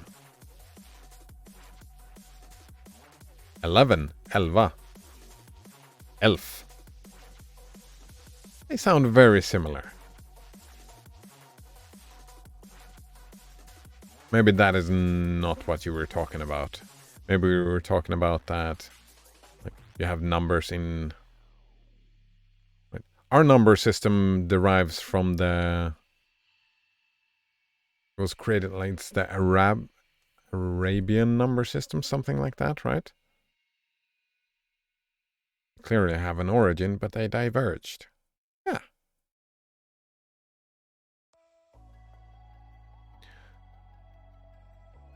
The first 20 numbers, right? Right. And the divergence, the German divergence happened after number 20, right?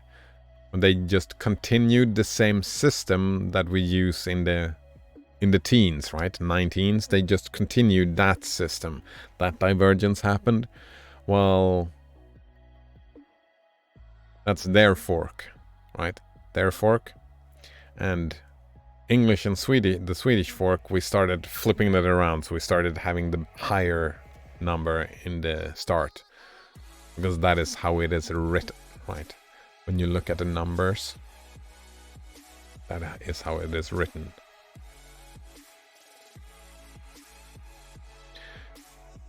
But yeah, of course, stuff will change. Just since we don't have, where is that thing?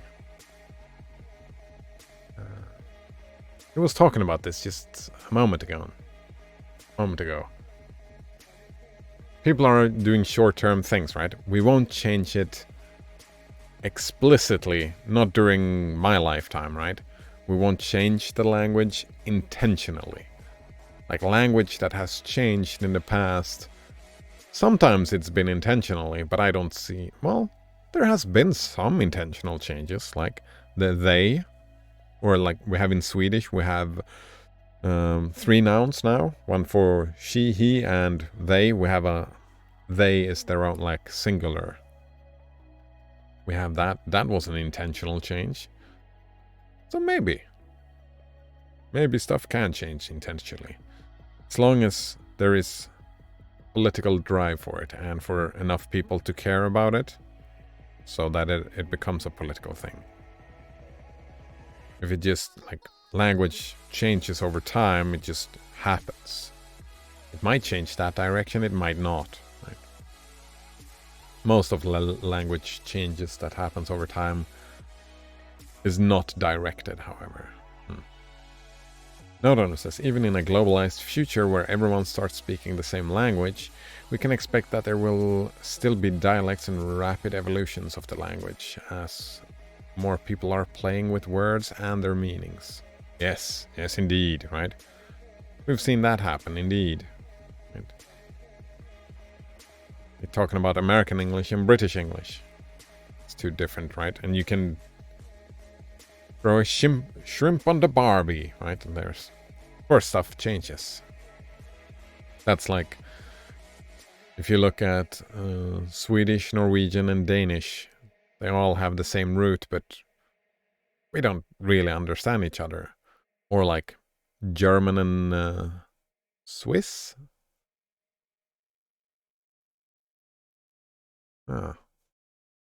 And yeah, there are a couple of languages there that sound very similar from an outside view. And you can really, right? You can if you really try, right? Like if I really try, I can decode Danish. I can decode Norwegian if I read it, right? Fairly easy. It takes some work. But if someone just comes up and speak their normal Norwegian self, I wouldn't understand them.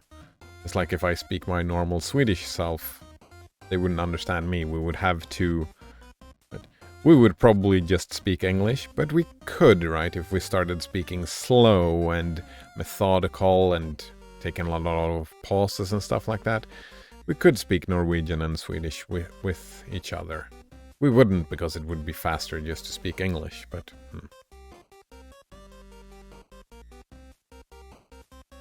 Note says there's even diversity in American and British English. And Australian too, yeah, of course. It's diversity between Swedish, and Sweden is a fucking small country compared to those, right? If you go to, like, there are people in the north that don't understand people in the south of Sweden. Yeah, and the further south you come to Swedish, the better people are at understanding Danish. The further north you go, the more difficult they find Danish. Not on a continue. Ever heard of a bogan? I've never heard of a bogan. No. Bogan.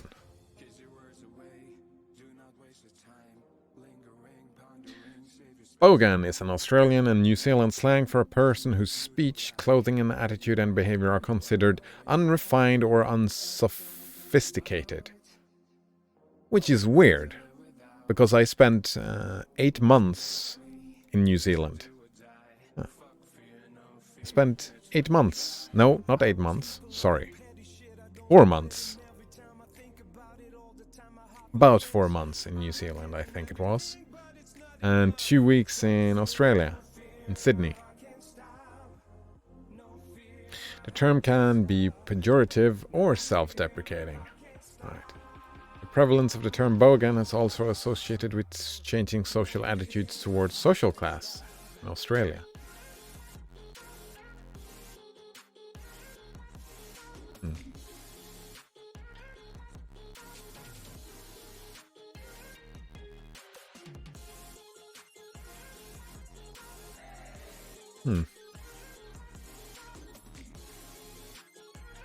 It's like the Australian version of a redneck. Ah, there we go.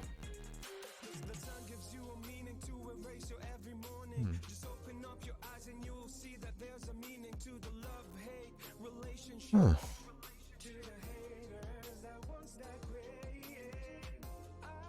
Yeah, we were talking about that yesterday, right? We have...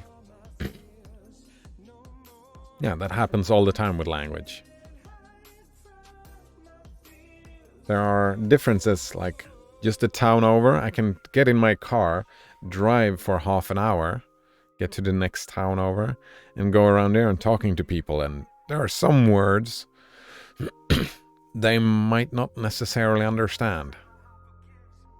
And there are some words that, well, they would understand from context, right? And a lot of them, since it's that close, they've heard it, right? Because there's intermingling between our two towns. Like, I've known a lot of people from there. But I was not raised with those words. And I would not use them in everyday language.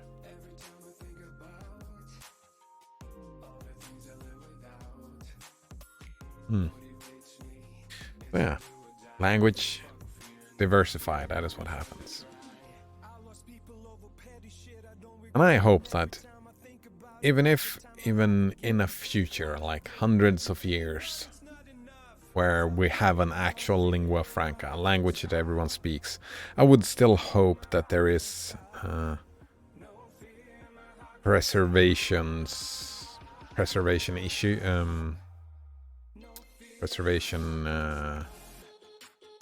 right? That you still keep the old languages, that they don't die out completely. Because there are some ideas that are better suited in a different language context, right? There are some things that are expressed better in one language, and that is difficult to express within the context of how the language is structured, another language. Especially like where it's very different languages, like Chinese, like Cantonese and English, right? Very different languages. I would hope that... Oh, actually, no. I'm thinking of Firefly.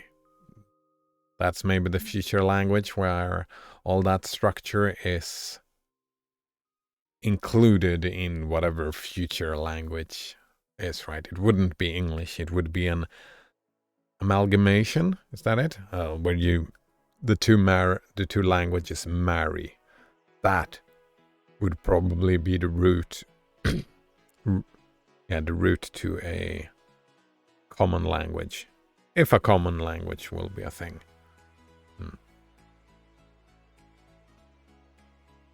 Note says there's a few words I can tell if someone is from my part of the US, like if they say pop instead of soda, or if they say spendy. That's a cool localized thing most people don't know to look for, indeed. My browser spell check doesn't even think spendy is a word.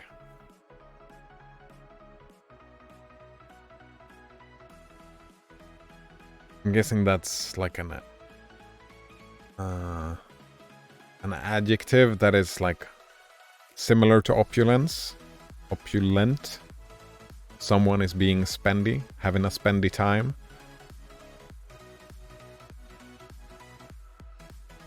Just a guess.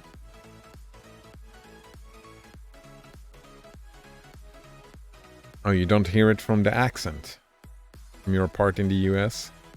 I guess the US accents, although they're different, they're not extremely different from each other, right? You can hear, like, the typical Texan, the typical... There are some that stick out, but a lot of the accents are kind of homogeneous compared to like the difference between different British accents, right? They are, or Swedish for that matter, they are more distinct. It means expensive. All right. It's not that bad, I guess. Graphic cards are pretty spendy right now. Ah.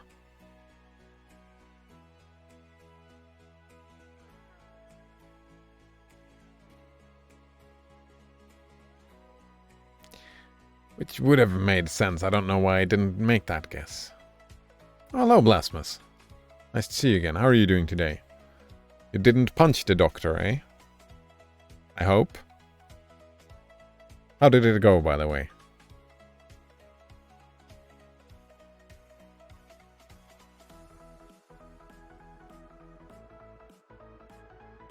All right.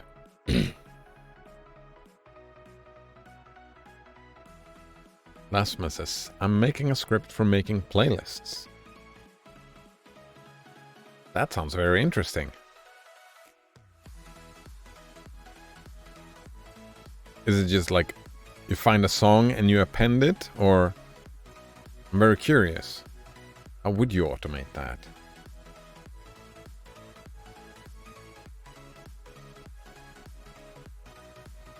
What type of playlists?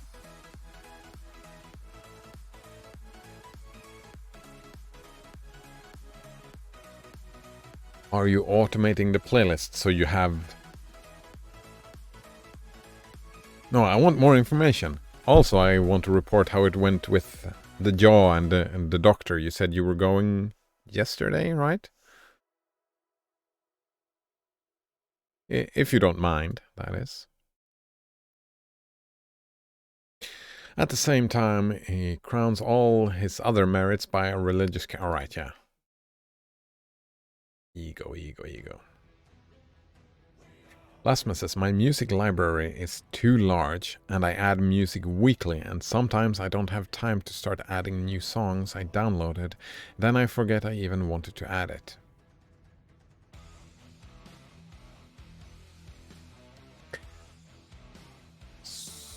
So you make playlists by downloading.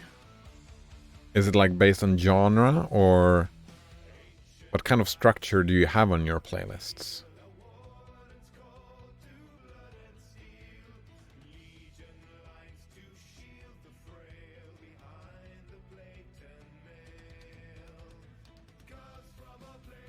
Note owner says, I don't make playlists. Instead, when I hear a song I like, I make an effort to get a whole discography and then get disappointed when I don't like the other songs much.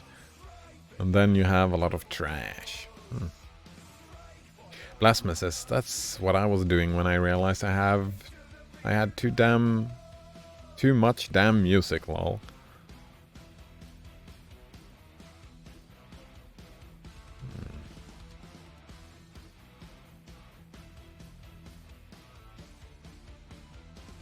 Yeah. Part of me feels like I should start taking more responsibility of my music library. I'm convinced that there is a lot of music that I've listened to the past that I really enjoyed that is just lost. And I will never hear that music again because I won't remember where it comes from. I'm terrible with names, right? I can even imagine I can remember hearing like a tune, just have a memory of a song, and don't know how to find it.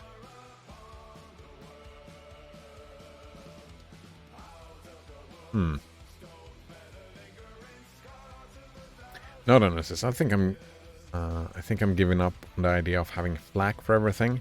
MP3 is fine, and I probably can't tell the difference. I'm fine with MP3s, yeah. Beats.io. There we go. Beats is the media library management system for obsessive music geeks. Beats is an infinitely flexible automatic metadata correct. Alright, the purpose of Beats is to get your music collection right once and for all. It catalogs your collection, automatically improves its metadata, and it goes using the Music Brains database.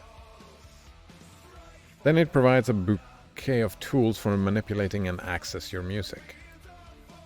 Because Beats is designed as a library, it can do almost anything you can imagine for your music collection. Via plugins, Beats become a panacea. Fetch and calculate all the metadata that you possibly need. All of the information. Acoustic fingerprints, nice. Music Brains, Discogs, Beatport. Transcode audio to any format you like. Check your library for duplicate tracks and albums.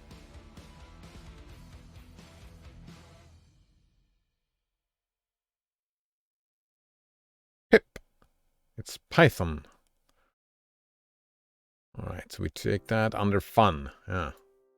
Another bookmark, because I don't have too many bookmarks.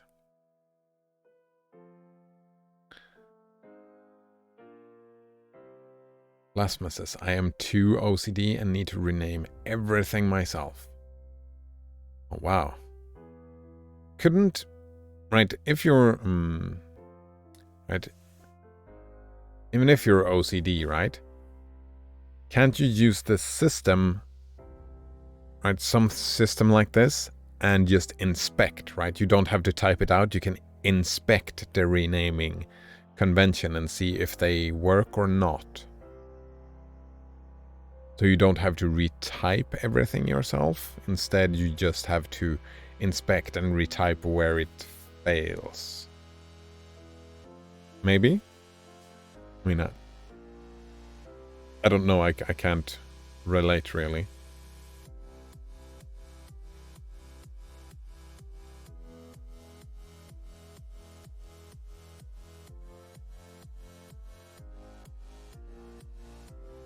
Did I?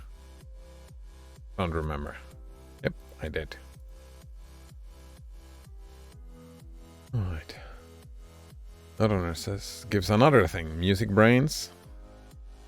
That's the thing they were talking about. Card is a cross-platform music tagger written in Python.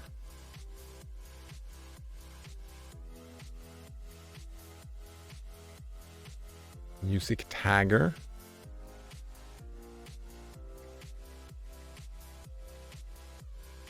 Note, Picard is not built to be a mass single-track tag fixer. Oh, right, it gives them tags. Alright, right. So you can automate your playlists, like you can make a death metal playlist, right? If you have the tag death metal. If you don't have any tags, you can't make that playlist. Alright, yeah.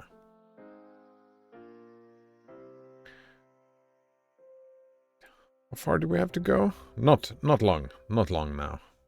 Time is it? How long have we been going here? For 2 hours? Alright, I want to finish this today. And start runescaping. Yeah, RuneScape. When this accusation is panegyric. I don't know what that means. It's fine. And received by the partisans of each party, no wonder they beget an extraordinary ferment on both sides and fill the nation with violent animosities. I mean, I hear people talking about this today. So that's nothing new. People being us and them being polarized. Yeah, being polarized is probably nothing new, right? People doing extreme rhetorics and polarizing society. That is, yeah. I've heard a lot of people complaining that is what is happening now. I've complained about that being something that is happening now. But it's nothing new. It has happened in the past and it will happen again in the future.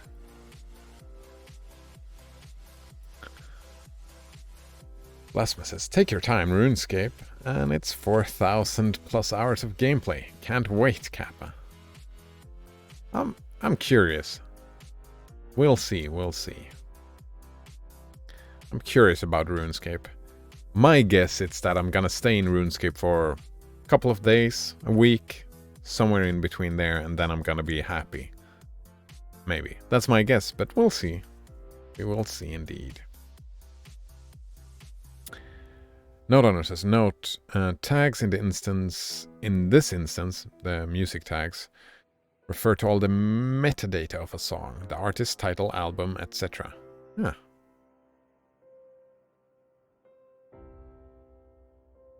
Yeah. All great stuff for making playlists, right?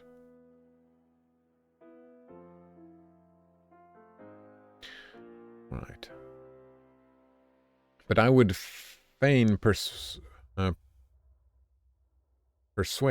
I would feign persuade these party zealots. Right, he would fail. Is that what it's saying? That there is a flat contradiction both in the accusation and the panegyric, and that it were impossible for either of them to run so high, were it not for this contradiction. If our constitution be really that noble fabric, the pride of Britain, the envy of our neighbors, raised by the labor of so many centuries, repaired at the expense of so many millions, and cemented by such a profusion of blood. Cemented, yeah. I say, if our constitution does in any degree deserve these eulogies. Eulogies, that's when someone dies, right? When someone is dead, you say it, you hold an eulogy about someone who's... That's funny.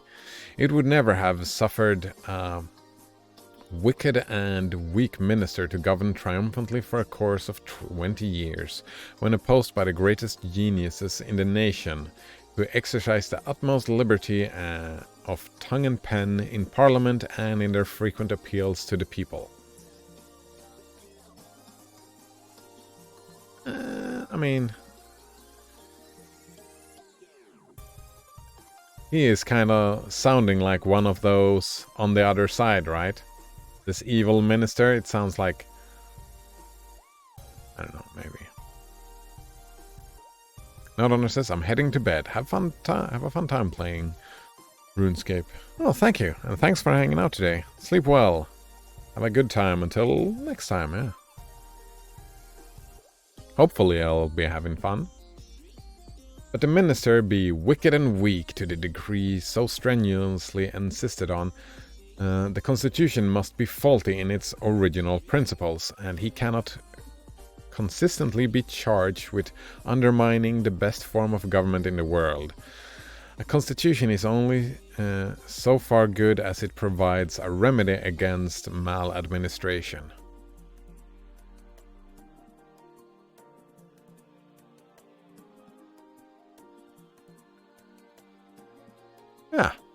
Yeah, I really like this. Right? Use the constitutions and the structures of government. Use them as, the focus should be on kicking people out, not putting people in power. Yeah, kicking people out of power. That makes a lot of sense to me now. And if the British, when in its greatest vigor and repaired by two such remarkable events as the Revolution and the Accession, by which our ancient royal family was sacrificed to it, if our constitution, I say, with so great advantages, does not in fact provide any such remedy, we are rather beholden to any minister who undermines it and affords us an opportunity of erecting a better in its place. And here is where I think he is mistaken. It's not about tearing it down and completely replacing it. It's about improving upon it, right? Changing and making improvements upon the current one, right? Instead of just ripping it out and writing a completely new one. I mean, there are good things and bad things with it, right? I assume, right? Some things are good, some things are bad. And there is always room for improvement. Blasmus asks, what are you reading? Alright, I'm reading David Hume's an essay that politics may be reduced to a science.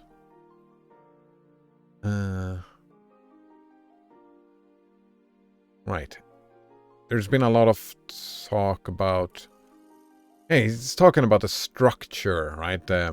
It's meta-politics, kinda. Meta-politics of how one should do politics. Too long didn't read?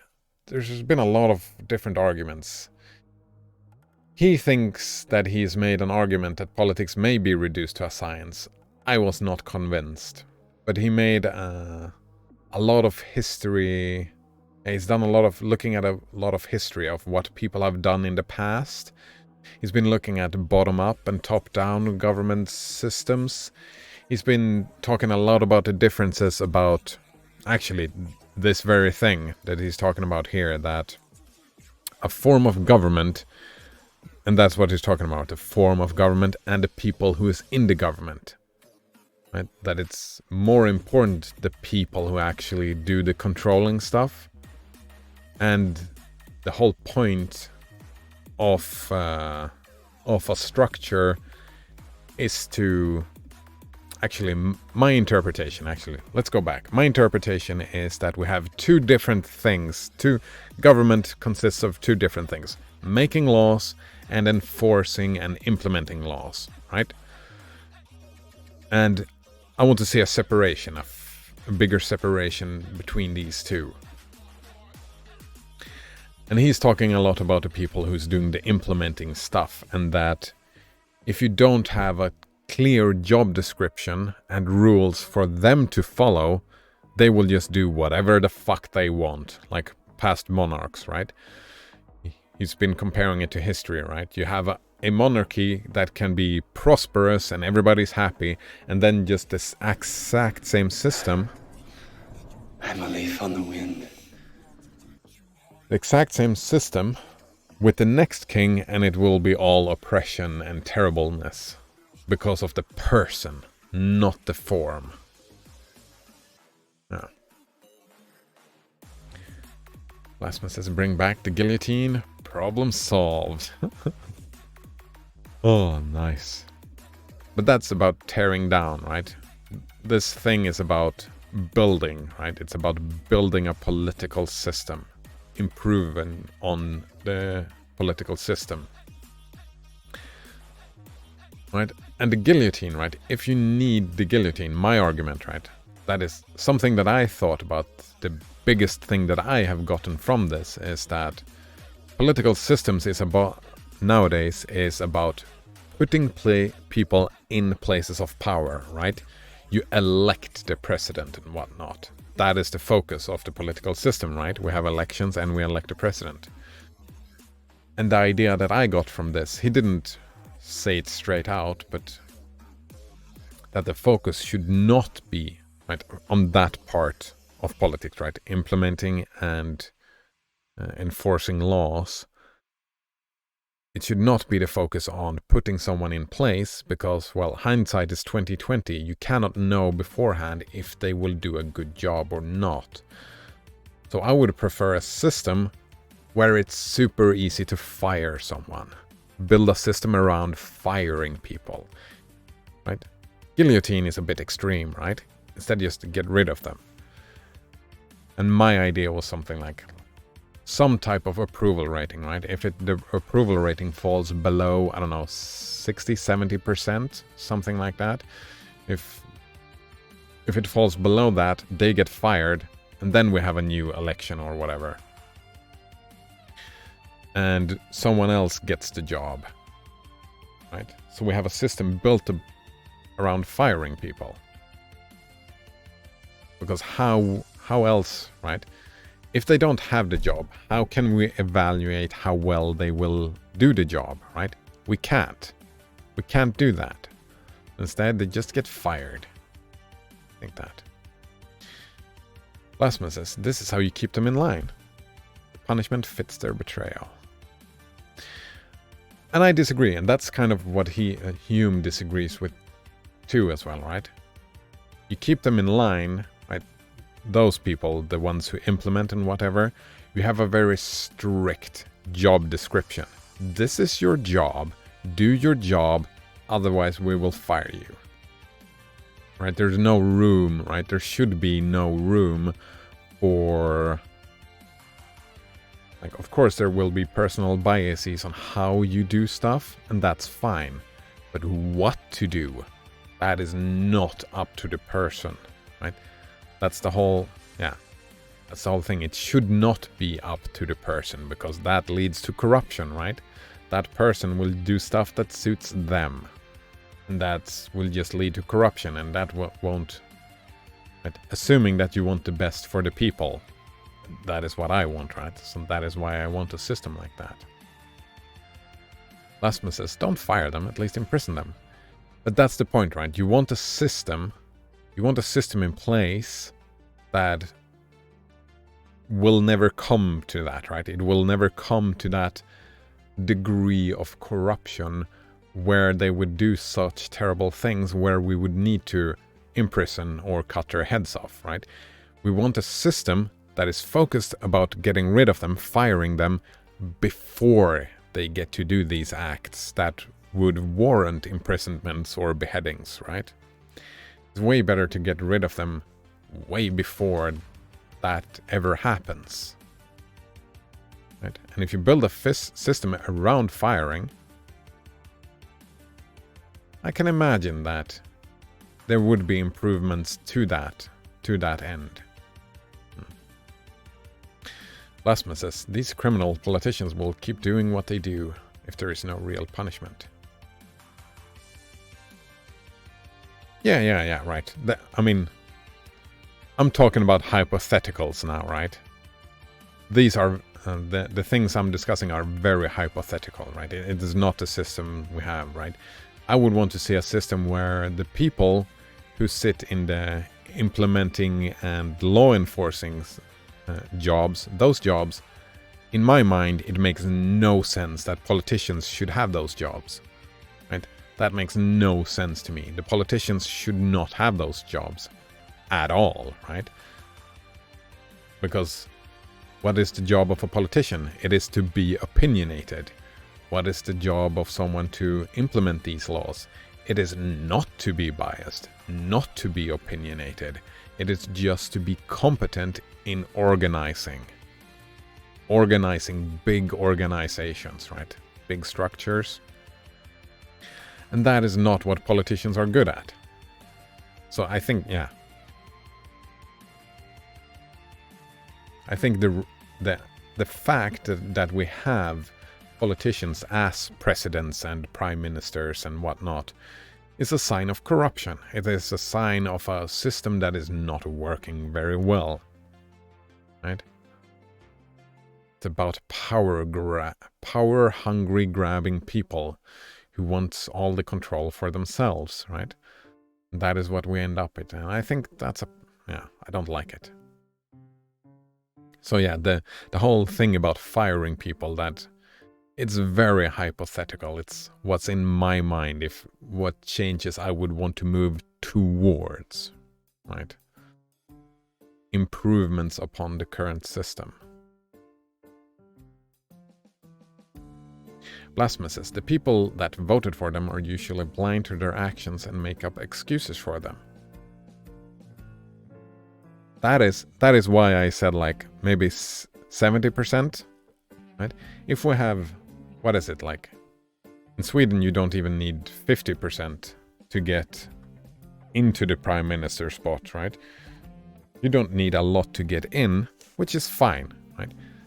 The thing is that you get out fucking fast. That's why I said like 70%, because most people that have the approvals, right? Those are people who did not vote for that person, right? Those are the people to have to kick someone out. And I think that is a very good idea. Like in the long term, I think that is a very good structure to have. Right? Alright. Okay, we're lost. So now we have to like... Yeah, the focus is not on getting someone in.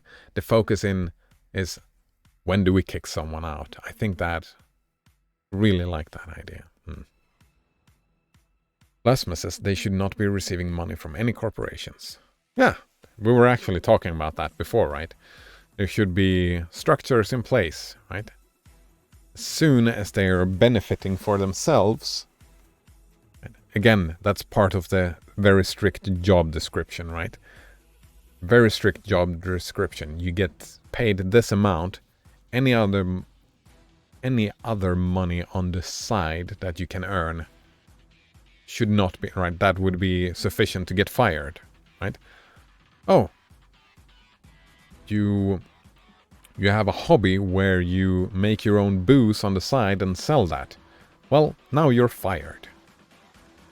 You're fired. That is not allowed. Yeah, I would say that, right? Any other money than the actual salary they get from this job, definitely illegal. Super fucking, like, yeah. That is... If you get money, you get fired. There we go. And that's what I mean, like a focus on firing people, right? Just getting rid of all the... Because power corrupts, right? So the longer you sit in the power, the more corrupt stuff will happen, right? It's a slippery slope, whatever. No, it just happens, right? For most people, not everybody, but most people will become more and more corrupt. And we fire them before it becomes a problem. And if we fire them before it becomes a problem, we'd never have to imprison or cut their heads off. We don't have to punish them. We just have to fire them, right? You're not doing your job very well anymore, so you're fired. Huh. All right. I would employ, says Hume, the same topics to moderate the zeal of those who defend the minister.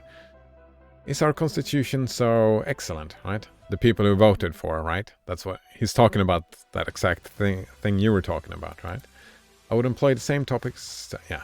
The zeal, defend and being blind about the minister.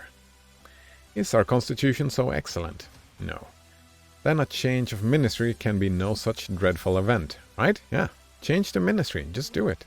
Since it is essential to such a constitution in every ministry, both to preserve itself from violation and to prevent all enormities in the administration. Is our constitution very bad? Then so extraordinary a jealousy and apprehension on account of changes is ill-placed. Wait. The jealousy and apprehension? And a man should no more be anxious in this case than a husband who had married a woman from the stews should be watchful to prevent her infidelity. Public affairs in such a government must necessarily go to confusion, by whatever hands they are conducted. And the zeal of patriots is in that case much less requisite than the patience and submissions of philosophers. Always with the philosopher king, oh man.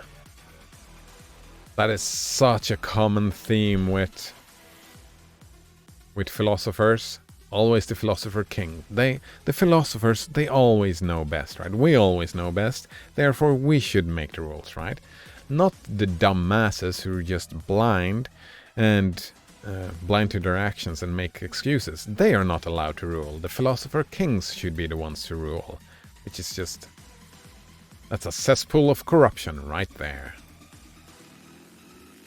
Right. The virtue and good intentions of Cato and Brutus are highly laudable, but to what purpose did their zeal serve? Only to hasten the fatal period of the Roman government and render its convulsions and dying agonies more violent and painful.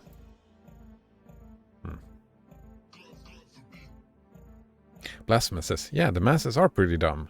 Yeah, from the point of view of a philosopher, indeed. But also the philosopher should have been aware, like if the philosopher is that wise and king, he should also be aware that, right, a philosopher king is a terrible king, right? It will lead to oppression and, right? Any monarch, right? Any system that improves of a monarch, it's oppression, right? Right? You're oppressing the dumb masses. If we have a dictatorship, for example, of a philosopher king, then the dumb masses will have to listen and do what the philosopher says, and that is oppression. So you can't build a system around that, unfortunately. The dumb masses would have to be included, right? If you don't want to impress the dumb masses, they would have to be included in the decision making. Alright, I would not be understood to mean that public affairs deserve no care and attention at all. Would men be moderate and consistent, their claims might be admitted. And here again, he's making laws. They have to be moderate. They cannot be zealous. Which, I mean, I approve of less zealotry, but people will be zealous. That's a human trait, right? Zealot and moderate, right? If we take that as a scale, that's a human trait, and we will end up with a bell curve where some people will become more zealous and other people will be more moderate in their thinking. Right? I'm kind of zealous. And I kind of think Hume was zealous as well. He's arguing for moderation, sure. But right, it takes a kind of zeal to write all this stuff. Or read it out loud. Or think about it, right? It takes a modicum of zealotry. At least might be examined. Indeed. The Country Party might still assert that our constitution, though excellent, will admit of maladministration to a certain degree, and therefore if the minister be bad, it is proper to oppose him with a suitable degree of zeal.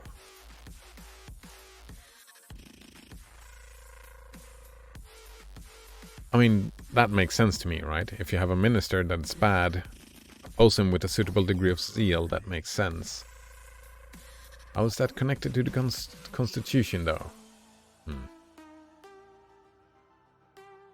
And on the other hand, the court party may be allowed upon the supposition that the minister were good to defend, and with some zeal too, his administration. Again, right?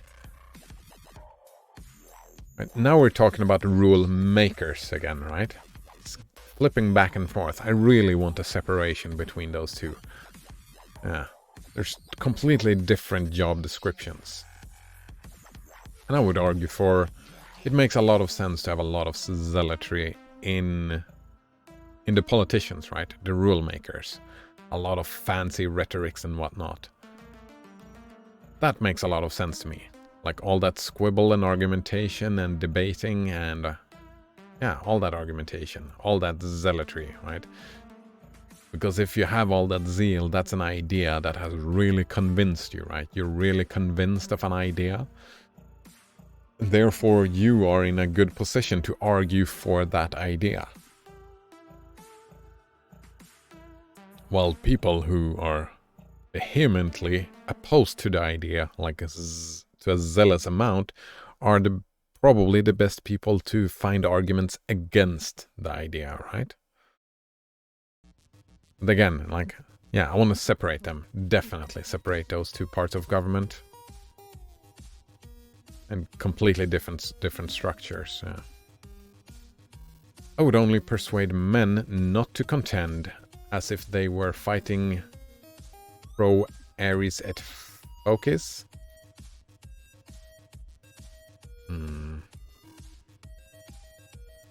I don't know about that. And change good constitution into a bad one by the violence of their factions. But that's the thing, right? What is a good and bad constitution? Yeah. I would say, just like with the people, we focus on firing them, we make small iterative changes to the structure, and then evaluate. Right? A system built to have success, like, instead of thinking black and white, throw out the constitution, write a new one. Instead, make a change, and over time, evaluate the change over and over again. Blasphemous says, do you think it is appropriate to have a board of directors, members from a pharmaceutical company, downplaying possible health risks of a drug while not bothering to say he works for them and only saying he's a former Food and Drug Administrator Commissioner? I see a conflict of interest. I see a conflict of interest indeed, right? Like, I would say in both, right? If we take government as both sides of the government, the only money you're allowed to earn are the salary, right? There is no, right? Not being part of any board of directors, not being any... Actually, it doesn't even have to be money. It can be actually, we have to draw the line somewhere, right? I was thinking like a family member having a vested economical interest, right? That's a conflict of interest as well. A problem is, right? What if after we fire them and all the changes they've made has been under the board? Like it's been secretive, and then they reap the rewards of their egotistical corruption. Which is, I mean, that's always a problem.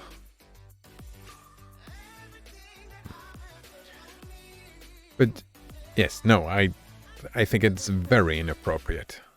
Conflict of interest. I think, again, right, I would want to see a system where people gets fired like that. Just get fired immediately. There is a potential conflict of interests, therefore you're fired. It's like, it doesn't even have to be you don't have to prove a conflict of interest. It's just, this feels a little bit iffy. So, now you're fired. Yeah. Alright, that idea, like the sunshine of that idea is just blowing my mind. The focus on firing instead of focus on hiring. It blows my mind. I think I'm feeling way too zealot about the idea. It's too fresh in my mind. I need criticisms. I need to sleep on it. I need moderation. I have not here considered anything that is personal to the present controversies. I would disagree. In the best civil constitutions, where every man is restrained by the most rigid laws, it is easy to discover either good or bad intentions of a minister. Nope. I disagree with that as well, because he called bad intentions for something that I would disagree with. And to judge whether his personal character deserve love or hatred. But such question, well, a minister, love or hatred? Like, no. You don't know this person. It's just some random dude. Or dudette. It's just some random person. Love or hate? I suppose, no. You can probably hate someone you don't know, now that I think of it. And I can imagine hating a serial killer, right? That I've never met or never murdered anything. Like, I have no connection to them, I could hate them. I could probably, like, if we take a broad definition of love, I could probably love someone for what they do, right? There are some great people in the world that do great stuff. So maybe. But such questions are of little importance to the public, and lay those who employ their pens upon them under just suspicion either of malevolence or flattery.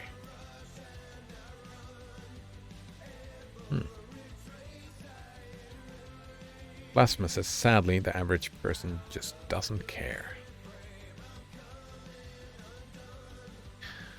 I would agree with that sentiment. Blasphemous, yeah. I think that is one of the... Well, sadly, the average person just doesn't care enough, I would say. I mean, opinions are like assholes. Everybody has one, right? So they do care, just they don't care enough. In my opinion. Yeah, I would agree with that sentiment indeed. All right, we finished. Finished the article.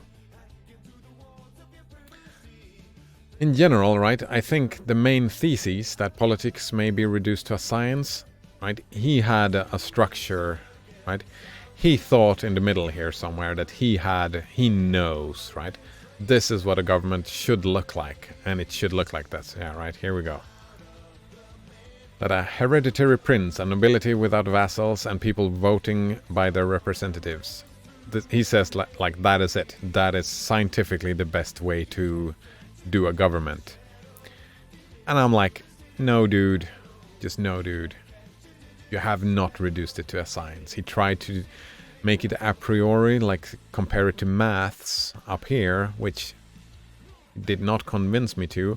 And then down here, he made like a lot of cherry picking from history to support his point. Like some of the stuff supports his point, right? That there are argumentative, but it's not reduced to a science, I would say, right? A science would be, I would want to see a statistical analysis of these things rather than cherry picking. Like take all of the stuff. Take all of the stuff and yeah, do the actual statistical work for it to be reduced to a science. I think there's a lot of stuff in politics that could be studied scientifically, right? We can study different forms of government, like, and you take all the examples of that form and see what the consequences are. So in that sense, like, and it's not really politics, it's governments, forms of governments that can be studied. Everything can be studied, right? So, yeah, I guess. I kind of enjoyed this essay. It was long. It was fun to read a little bit of Hume and get, like, yeah. Actually, have the enjoyment of disagreeing with a lot of stuff. It's enjoyable to disagree. Alright. And now, RuneScape.